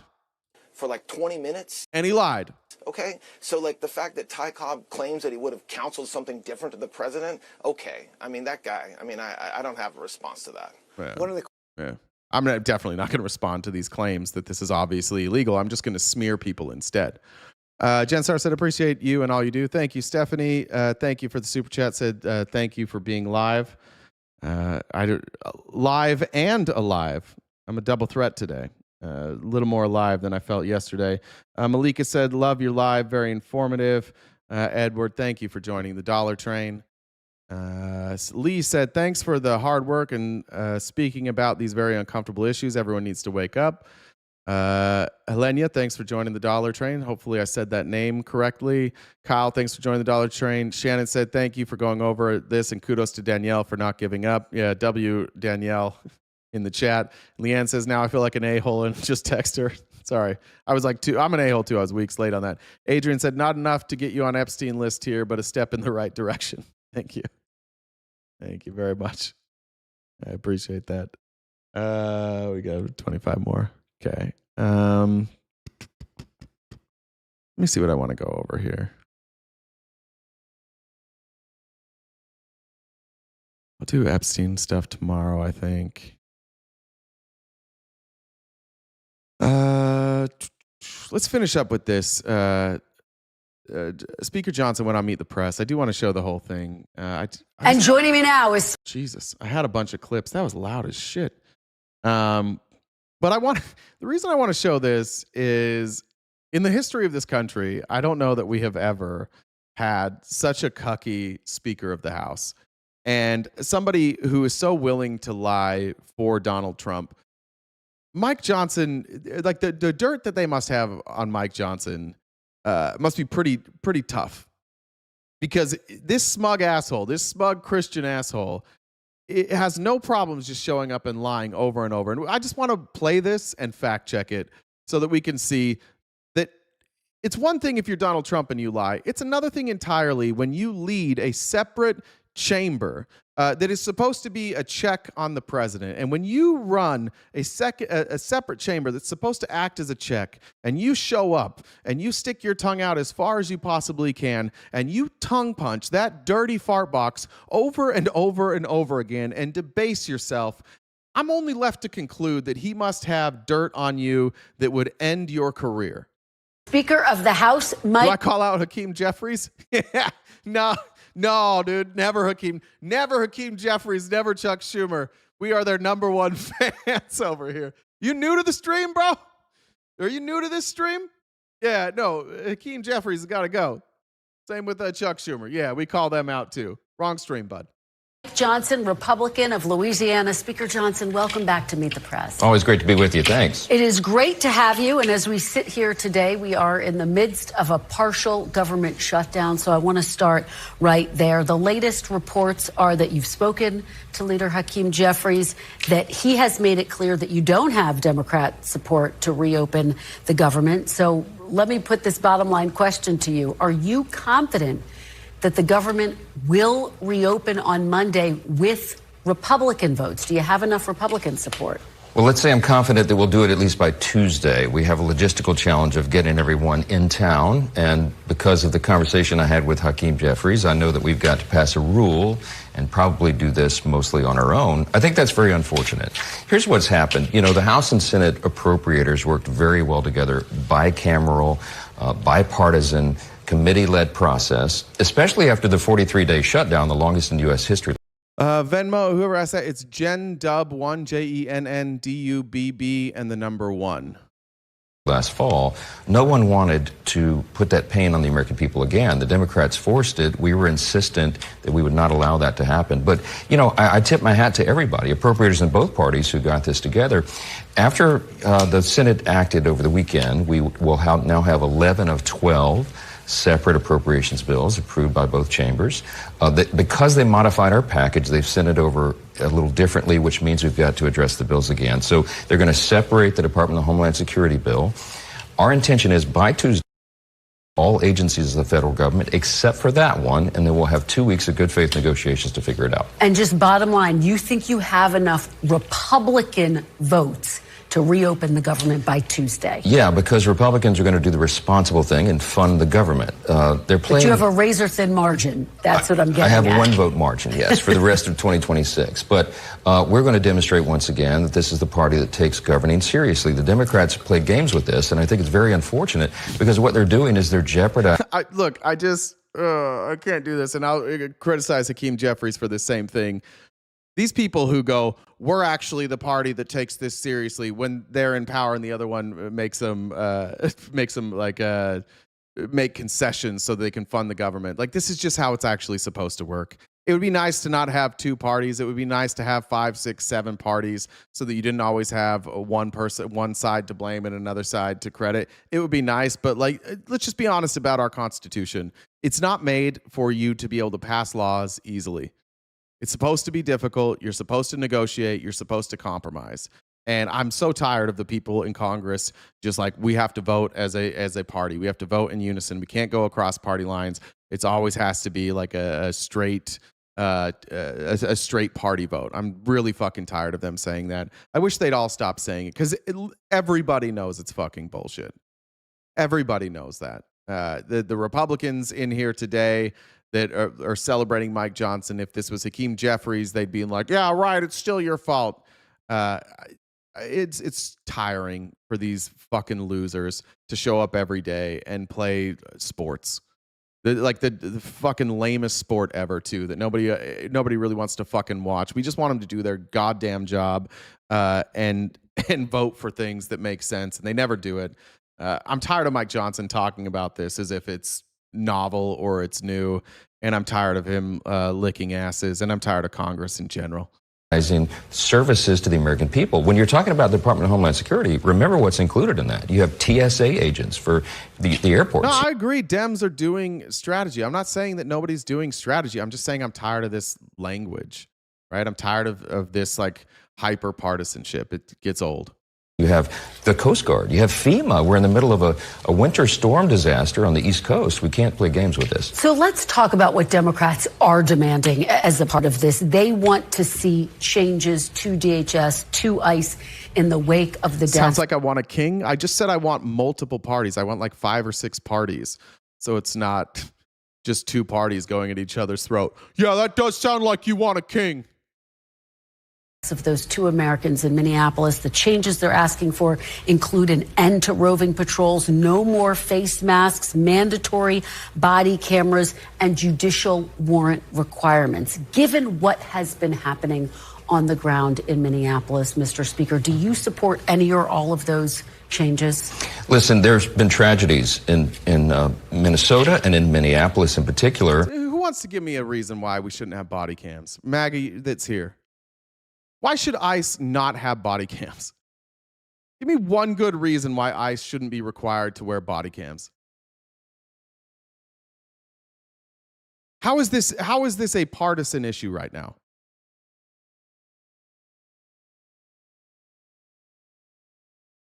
Actually, J6, go back and rewind it. I said I would prefer if we had like 5 or 6 parties. I literally said that. Chat will confirm. You got to listen better, bud. This is what I've accused you of doing before. You listen to disagree. You wait. You sit around and wait until you hear something you disagree with, and then you comment. You're not here to actually have a discussion. But like honestly, why shouldn't we have body cams? This is such a crazy fucking thing. This is a no-brainer. If there are people who are accusing ICE of doing awful things, and you're saying ICE isn't doing awful things, then obviously the fucking solution is body cams. That's how we find out. That's an easy one. I have no fucking clue why Republicans are against this. Brought about in large measure by the circumstances on the ground. You have the governor and local officials there, in some cases inciting violence. They're encouraging citizens to In what cases? This is why Republicans, I'm fucking sick of you guys lying. I'm fucking sick of you saying shit that doesn't make any fucking sense to defend ICE. Give me a quote from a Democrat on the ground that incited violence. A Democrat leader on the ground that incited violence. Can I get a quote, please? Would you guys mind helping me out with that?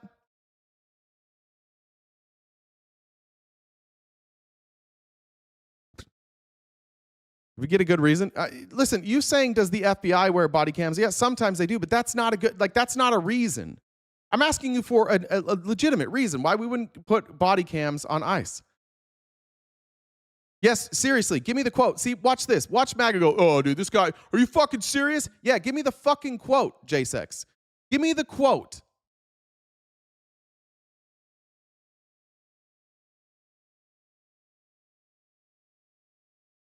Who said to attack ICE?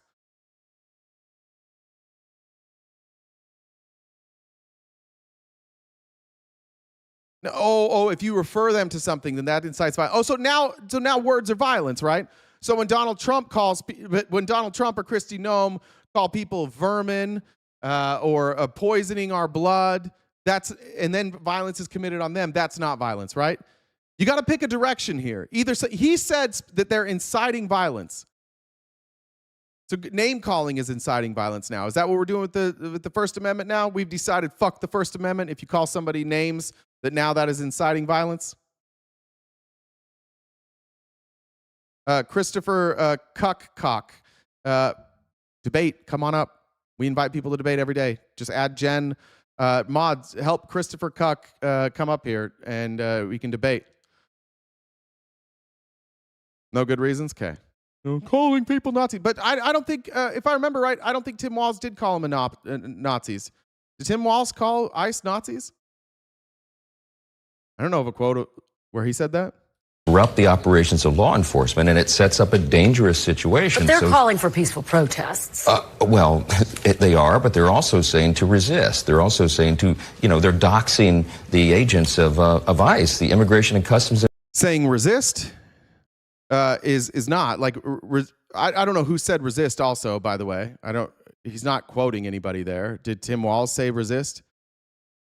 Doxing hasn't been done by Tim Walz. Do you see how quickly his argument is falling apart in real time? He's blaming the leadership on the ground of saying things, and then they're like, wait, what are they saying?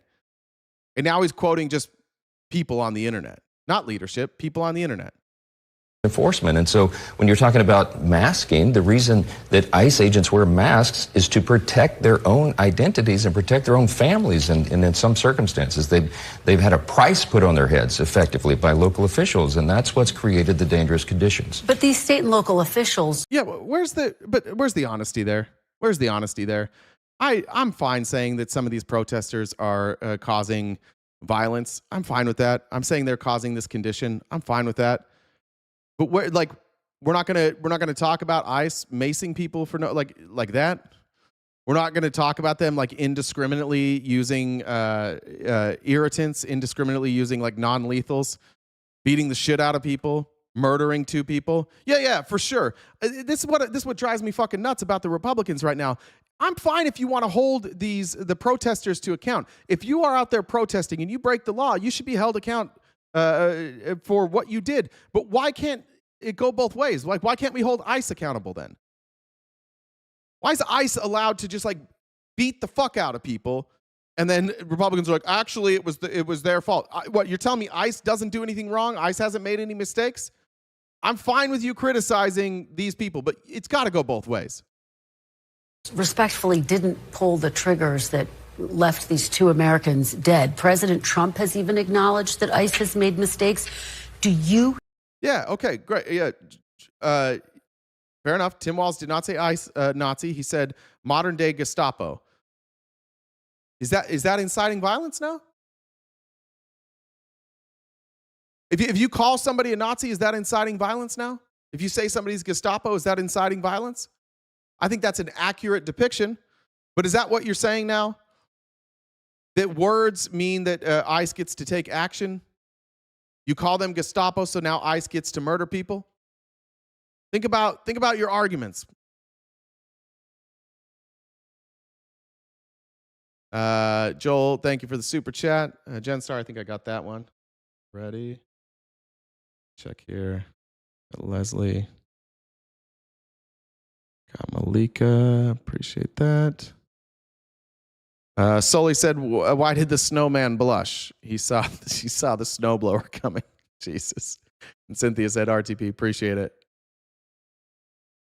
Think within that context, any changes need to be made to ICE and the way it's operating on the ground? Look, I think President Trump was right to acknowledge that. I think he's operating in good faith. He said he wanted to turn the temperature down. He put Tom Homan in charge there. He was right to deputize him over that situation. He has 40 years experience in Border Patrol and in these issues. So I think that this is going to happen, but we need good faith on both sides. Some of these conditions and requests that they've made are obviously reasonable and should happen, but others are going to require a lot more negotiation. And you'll support some of those that you say are reasonable? Yes. In fact, I was in the Oval Office with the president a few days ago when he was on the phone with Leader Schumer. He's such a good grinder. And they agreed, and Tom Homan was on the other line. And they agreed to most of those conditions. But the mask, for example, the additional judicial requirement for a warrant would be a whole other layer of effectively bureaucracy. Remember, the immigration judges have already issued warrants, and that's what the ICE officials are acting upon. So there's a lot of details in this. We could get deep in the weeds, but we will do that over the next 2 weeks. And I hope that Democrats will be in good faith, as Republicans are, to try to bring some order to all this. Are there any proposed changes you wouldn't agree with? They're demanding also roving patrols and body cameras be worn by ICE officials? I think even Tom Homan has acknowledged both of those things are acceptable and what he was intending to do already. So I think we're on the path to get agreement, and I really hope that everybody will come to the table in good faith. That's what's going to be required here. Let me zoom out and ask you about Homeland Security Secretary Kristi Noem. As you know, there's been a lot of focus on her hours after Alex Preddy was killed. Secretary Noem accused him of being a, quote, domestic terrorist before the investigation had been. All right, Meg, is that okay? Gestapo's a problem. How about domestic terrorist? Is that okay to? If you're a domestic terrorist, potentially, laws apply differently to you. Is that okay? Is it all right for this administration to call people domestic terrorists?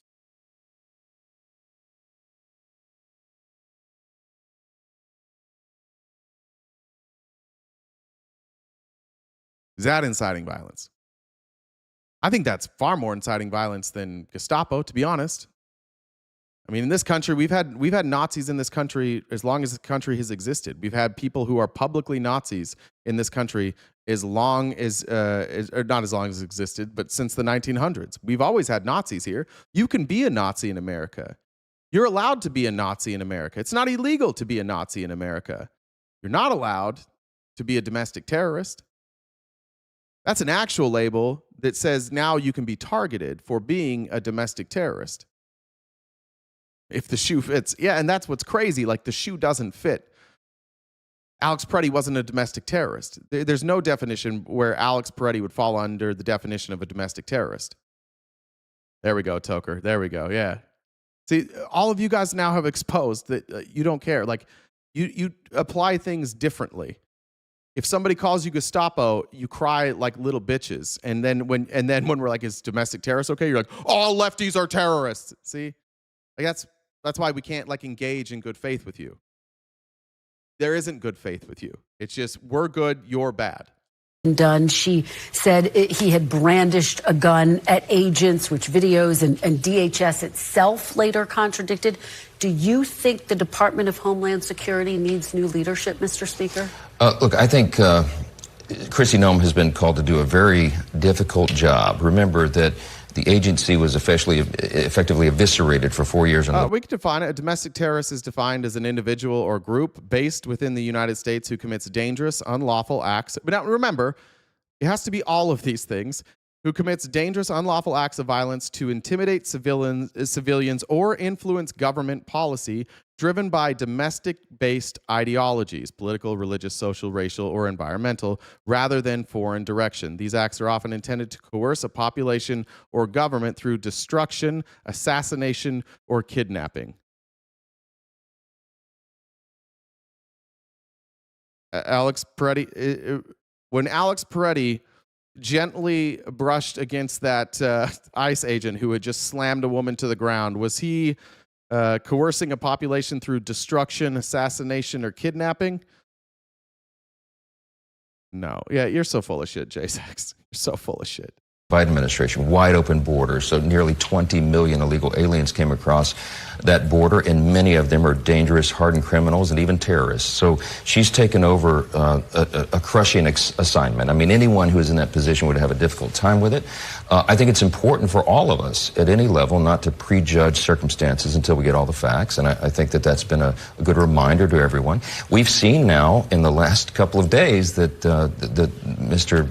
Peretti, that passed. It was a tragic situation, that he was involved in at least in the week before that tragic event in inciting law enforcement. And, you know, everybody's seen the video now of him kicking the taillights out of an ICE vehicle. 100% irrelevant, right? You can't kill somebody for that.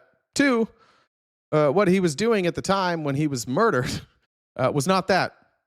He wasn't assaulting. He was retreating. He got out of the road. He was directing traffic. He was filming from a safe distance. He wasn't interfering with their operation. The only time he ever stepped in is to protect a woman from a lunatic ICE agent who threw her to the ground because she was speaking to him. If local law enforcement had been involved, we have to ask ourselves this question: would he still be alive right now? Because if they had, that's law enforcement's fault, right? Now, if they would have arrested him after kicking that tail, and again, we still don't know that video is real. I still have questions about that taillight video.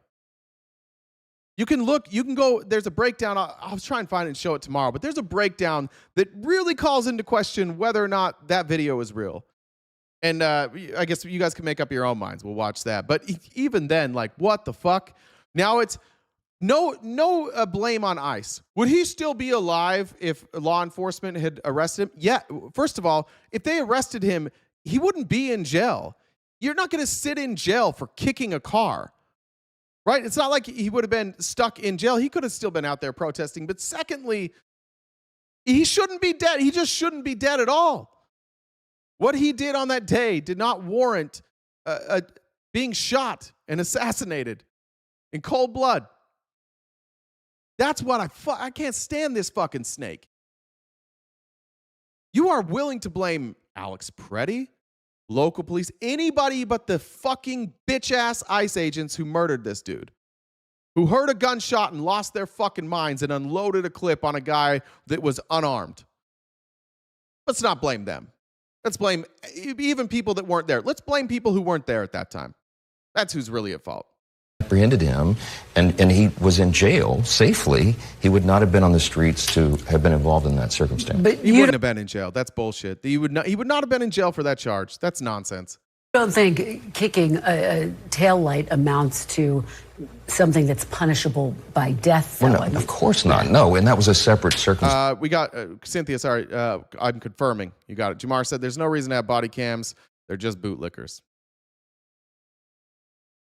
Or no reason to not have body cams. I was like, what the fuck? No reason to not have body cams. Thank you.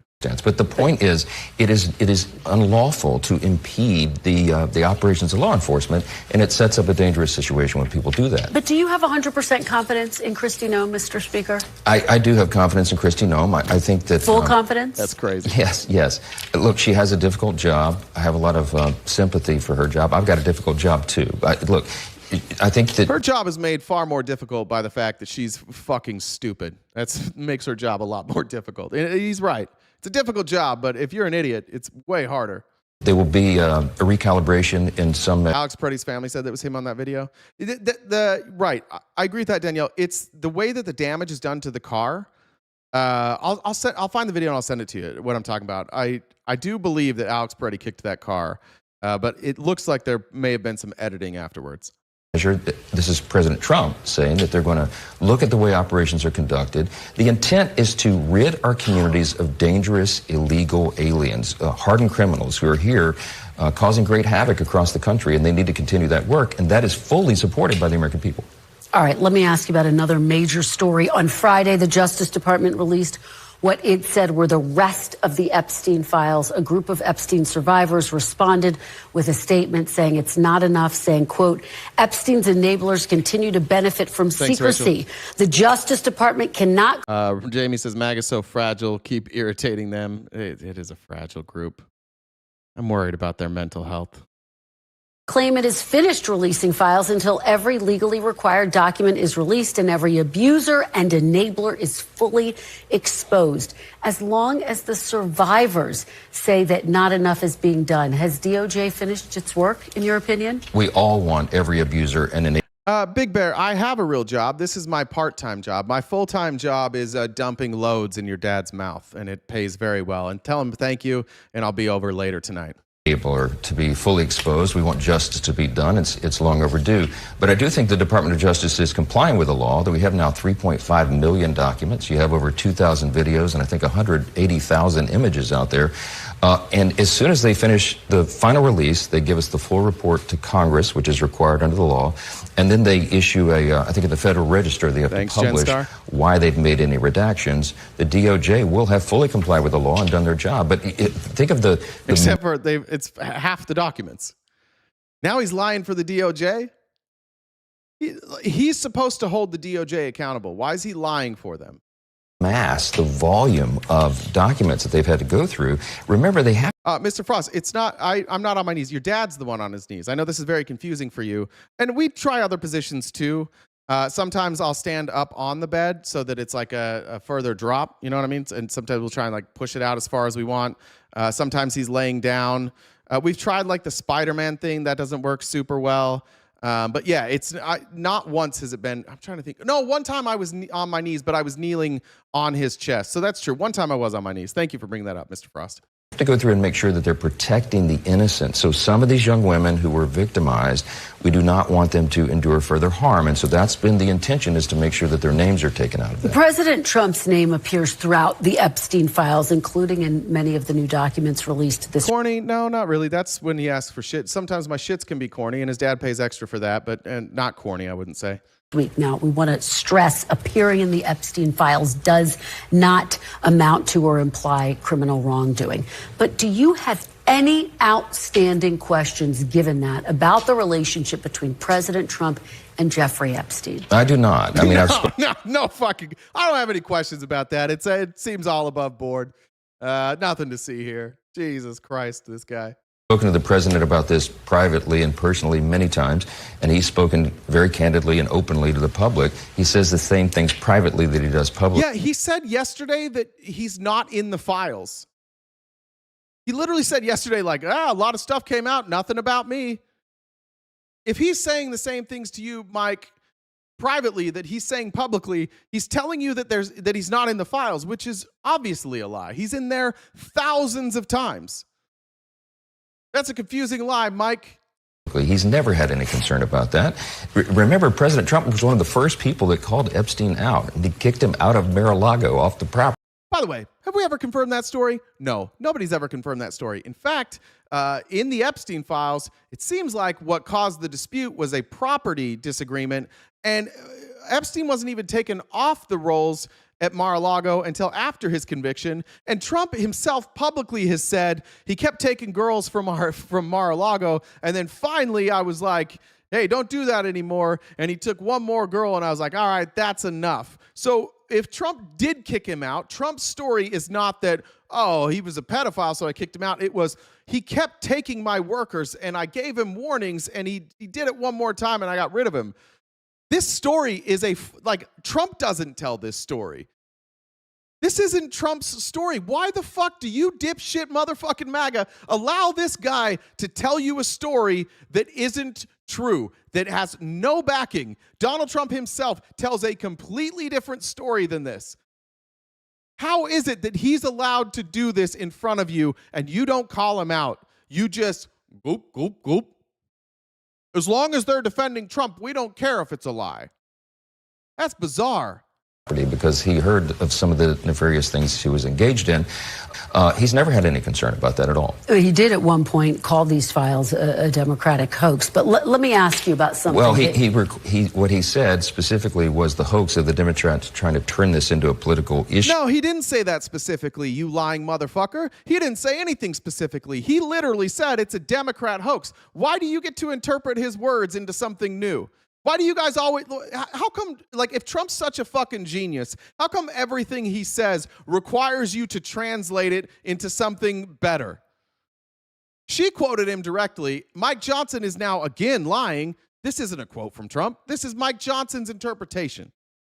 And use it against him. That was wrong. Let me ask you about something that Congresswoman Marjorie Taylor Greene, of course, who's now resigned from Congress last month, in part over this fight to release the Epstein Files. This is something she said about you in an interview with the New York Times. I want to give you an opportunity to respond. She says, quote, I want you to know that Johnson is not our speaker. He is not our leader. And in the legislative branch, a totally separate body of government, he is literally 100% under the direct orders of the White House. Yeah, no shit.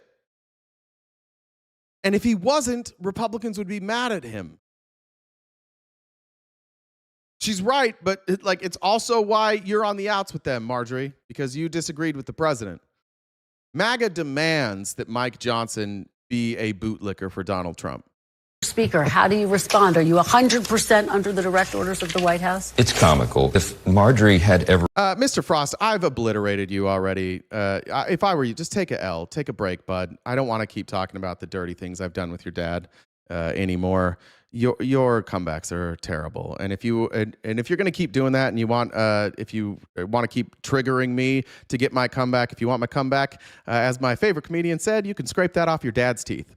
Attended conference meetings and been involved as a member, as she should, she would know that that is simply not true.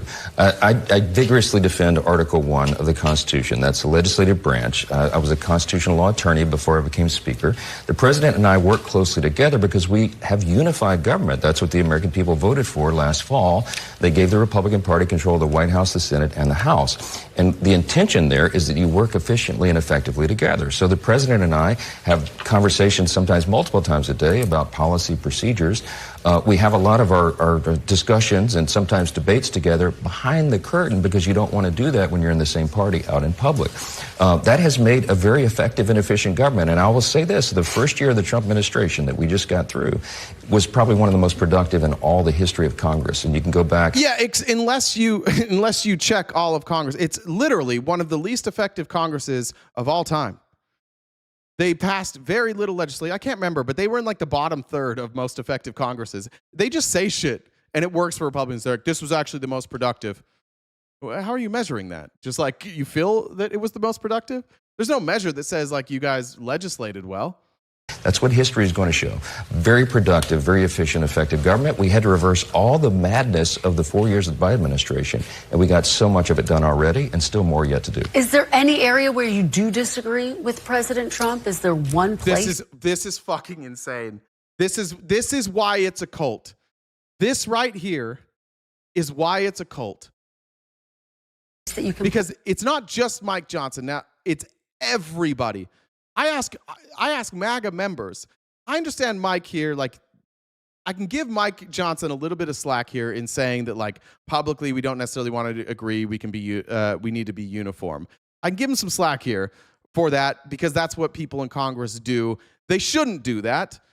Anybody who says that, including Democratic leadership, go fuck yourself. If you disagree with the president, talk about it openly.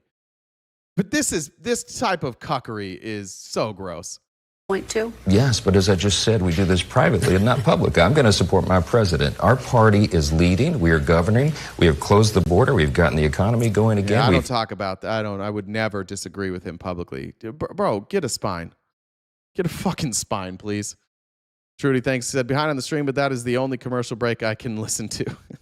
Fulfilling our promises, and that's why we're going to win the midterm election, by the way, and keep this going. Okay, you take me to my next question, in fact. I want to talk to you about the midterms, and I want to play you something. This was in focus this week. President Trump said this last... Thanks, Pink. Thanks, Norma. That was very generous. I got those. Appreciate you guys. Last week at Davos, this was about the 2020 elections. Take a look. It was a rigged election. Everybody now knows that. They found out. People will soon be prosecuted for what they did. It's probably breaking news, but it should be. It was a rigged election. Can't have rigged elections. Is it healthy for this country's democracy, for the sitting president to be questioning the Tech Tyranny, I don't have daddy issues. I have daddy customers. Frost's dad is one of those customers, and you can give my number to your dad, too. They're not daddy issues. They're clients. 2020 election 5 years ago, something claims that have been deemed to be false again now that he lost. What's healthy for our country and our democracy is for everyone to be laser focused on election integrity. If you don't have free and fair election integrity, yes, Mr. Speaker. This was asked and answered and litigated and relitigated. The page has been turned. He's still talking about an election that he lost, allegations which have been deemed claimed. The president false. is keeping the focus on election integrity. It must be in the forefront of everyone's minds, because if you don't have a free and fair election, you cannot maintain a constitutional republic. He's bothered by what happened in 2020. And we all know there was a lot of irregularity and problem in that, and we're not going to relitigate it. That's not. No, we don't. No, we don't. And you're a bitch. The reason he keeps saying, I don't want to relitigate this, is because he doesn't have answers. She's going to be pushed again, but like, he says shit like this. And this is MAGA do. We all know that there were questions, and we're not going to talk about it. Why do you think he doesn't want to talk about it? Why doesn't MAGA want to talk about it? Because there actually weren't irregularities. If there were, it would be easy for them to point it out. They would point it out. Why the fuck, in defending Donald Trump right now, would you not point out, like, actually, there were irregularities, let me talk about them, and this is why I support Trump? You wouldn't say there's irregularities, everybody knows, that's why we don't discuss it anymore. Nobody would say that. The point. What we have to do is go forward and ensure that we don't have these problems in the future. That's why the House has passed the SAVE Act twice already. We have further election integrity measures that we're working on now. And everybody in both parties should applaud that. They should support it. You're saying there were irregularities. State and federal election officials called 2020 the most secure election in history. But let me ask you about what's happening in Georgia this week. FBI agents executed a warrant. Trump's administration said the most safe and secure. That was his administration that said that. At an election hub in Fulton County, seizing ballots and records tied to the 2020 election.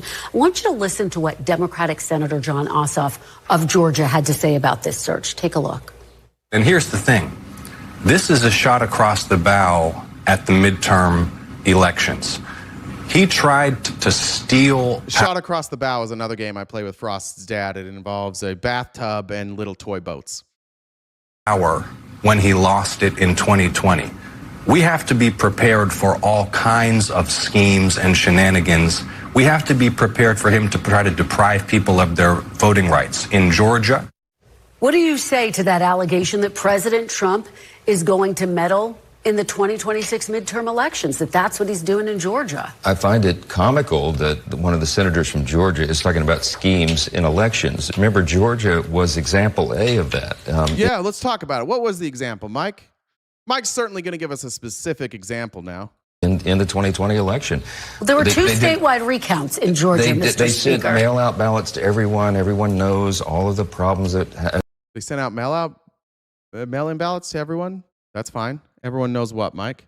Occurred in Georgia. It was very controversial and remains so to this day because of all the things that happened there. He can't even do it. Like, he has no fucking clue. He just has to be a bootlicker. He just has to defend Donald Trump. He has nothing.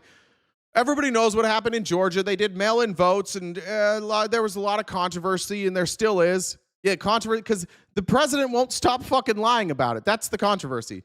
The controversy is they lose every lawsuit. They've lost every lawsuit. They have no evidence that the election was stolen, but your dumb fuck president won't stop saying that it was stolen. That's the controversy. But once again, I don't want to relitigate that.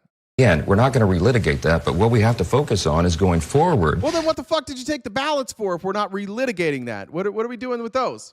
To ensure that there are not questions about the elections, and that's why Republicans are working at the federal and the state levels to clean those things up, to clean up voter rolls, to make sure illegals are not voting, for example. That's what the SAVE Act is about. And we have to continue that, and the president is keeping a proper focus on it. This investigation is to ensure that all the questions about the elections in Fulton County are investigated properly so that people have confidence in the system. It was absolutely stolen. We just don't have evidence of it. Eventually, guys, they're going to give you the evidence that it was stolen. And that's the beauty of dealing with MAGA. They will believe shit before the evidence comes out. It was absolutely stolen. What's the evidence? You'll see. Don't say something was absolutely stolen unless you can back up that claim. Again, that's very important. But there are really no questions about election integrity from 2020 that have not been asked and answered. Even the the Republican-led governor has pointed out it's been years and no one has ever come. It is her opinion. It's the governor's opinion. It's the court's opinion. It's the opinion of everybody who has had the legal ability to challenge this election. And none of the things that they talk about happening actually happened. Rudy Giuliani was sued. Multiple people lost their law licenses. The only thing that happened after the 2020 election is everybody who tried to lie for Donald Trump went to jail or lost their law license. Forward under oath with evidence of fraud in Georgia. But let me ask you, was it appropriate for the Director of National Intelligence, Tulsi Gabbard? She was on the ground there. She is prohibited by law from taking part in domestic law enforcement. Was it appropriate for her to be a part of the raid on the election center in Georgia? I don't know. I do believe the DNI has some involvement and some role to play in ensuring election integrity, but I don't know the details of that, and we have to reserve judgment. I will. The National Security Act of 1947 bars U.S. intelligence agencies from exercising law enforcement powers. But we don't know that that's what happened there. I don't know that she was part of a law enforcement function there. Okay, let me ask you, bottom line, do you have confidence in the results? Let's wait to see, Bubba. Yeah, it's 2026. How much longer do we have to wait to see? It happened in 2020. You're just still going to believe shit with no evidence 6 years later? Results of the 2026 midterm elections, that they will be free and fair. So Mike Johnson proves the Republican Party is compromised, and the SAVE Act would destroy the existing voting rights of many legal and documented citizens. Look, the SAVE Act is nonsense. The SAVE Act is just a way to suppress votes. That's the point of it. They've admitted it. There's no use even really having the debate, because they've said, like, the reason they want the SAVE Act is they want to make it possible for less people to vote. I do, because of all these efforts and the legislation that we've been working on, and the efforts and the attention that we're keeping on this subject. I think it's very important. And again, it's not a partisan thing. Every American should applaud that, and we'll continue. All right, House Speaker Mike Johnson, thank you so much for being here. It's not a partisan thing, as it's a partisan bill, but for sure, it's not a part. I don't know. I just wanted you guys to see Mike Johnson, his ability to lie with a smile on his face and lick those boots. Congrats, MAGA. You got your guy. This is what you always wanted. We'll see. That's it for us today. We'll be back tomorrow morning. We'll talk about some more election stuff and some news. But I just want to tell you guys, a lot of you reached out yesterday to check on me. I'm feeling a lot better today. Thank you very much. Sometimes things happen in your personal life that make this job more difficult. And once again, from the bottom of my heart, I appreciate all of you who make it easy for me to come back every single day. You even stuck with me today when I took off my hat, so I appreciate that. But I am feeling much better. I feel like we're headed in a good direction, and I'm in it. I'm in it for the fight, and I know that a lot of you are too. In the meantime, just a reminder, next Monday we resume movie night. You need to be a paid subscriber either on TikTok, YouTube, or Twitch in order to enjoy that movie night with us. We're going to watch 2 more episodes of Hitler and the Nazis. Jamar said, I don't understand. Oh, did I do that one? I don't understand why these losers are so mad that their dads are into biting pillows and swallowing. MAGA men, it's okay. It's perfectly fine. Is that what you were jumping in for, Jen? Yep. Okay, I thought so. Thank you. Other than that, guys, make sure you're subscribed and have your notifications on so you catch when we go live. You can buy this hoodie and many other items from our shop. Go to the link tree in my profile. You can get that, our healthcare hoodie, as we promote single payer healthcare and try and get these people running for spots in the DNC to advocate for single payer healthcare. Wear it loud, wear it proud. We'll see you tomorrow morning, every weekday morning from 8:30 a.m. to noon Pacific Standard Time, right here, wherever you're watching currently. Take care of yourselves. Have a drink of water. Touch grass if grass is available to you. Hug your friends and your family. Stay cute and cool, and have a great summer. Didn't hit the screen. And there we go.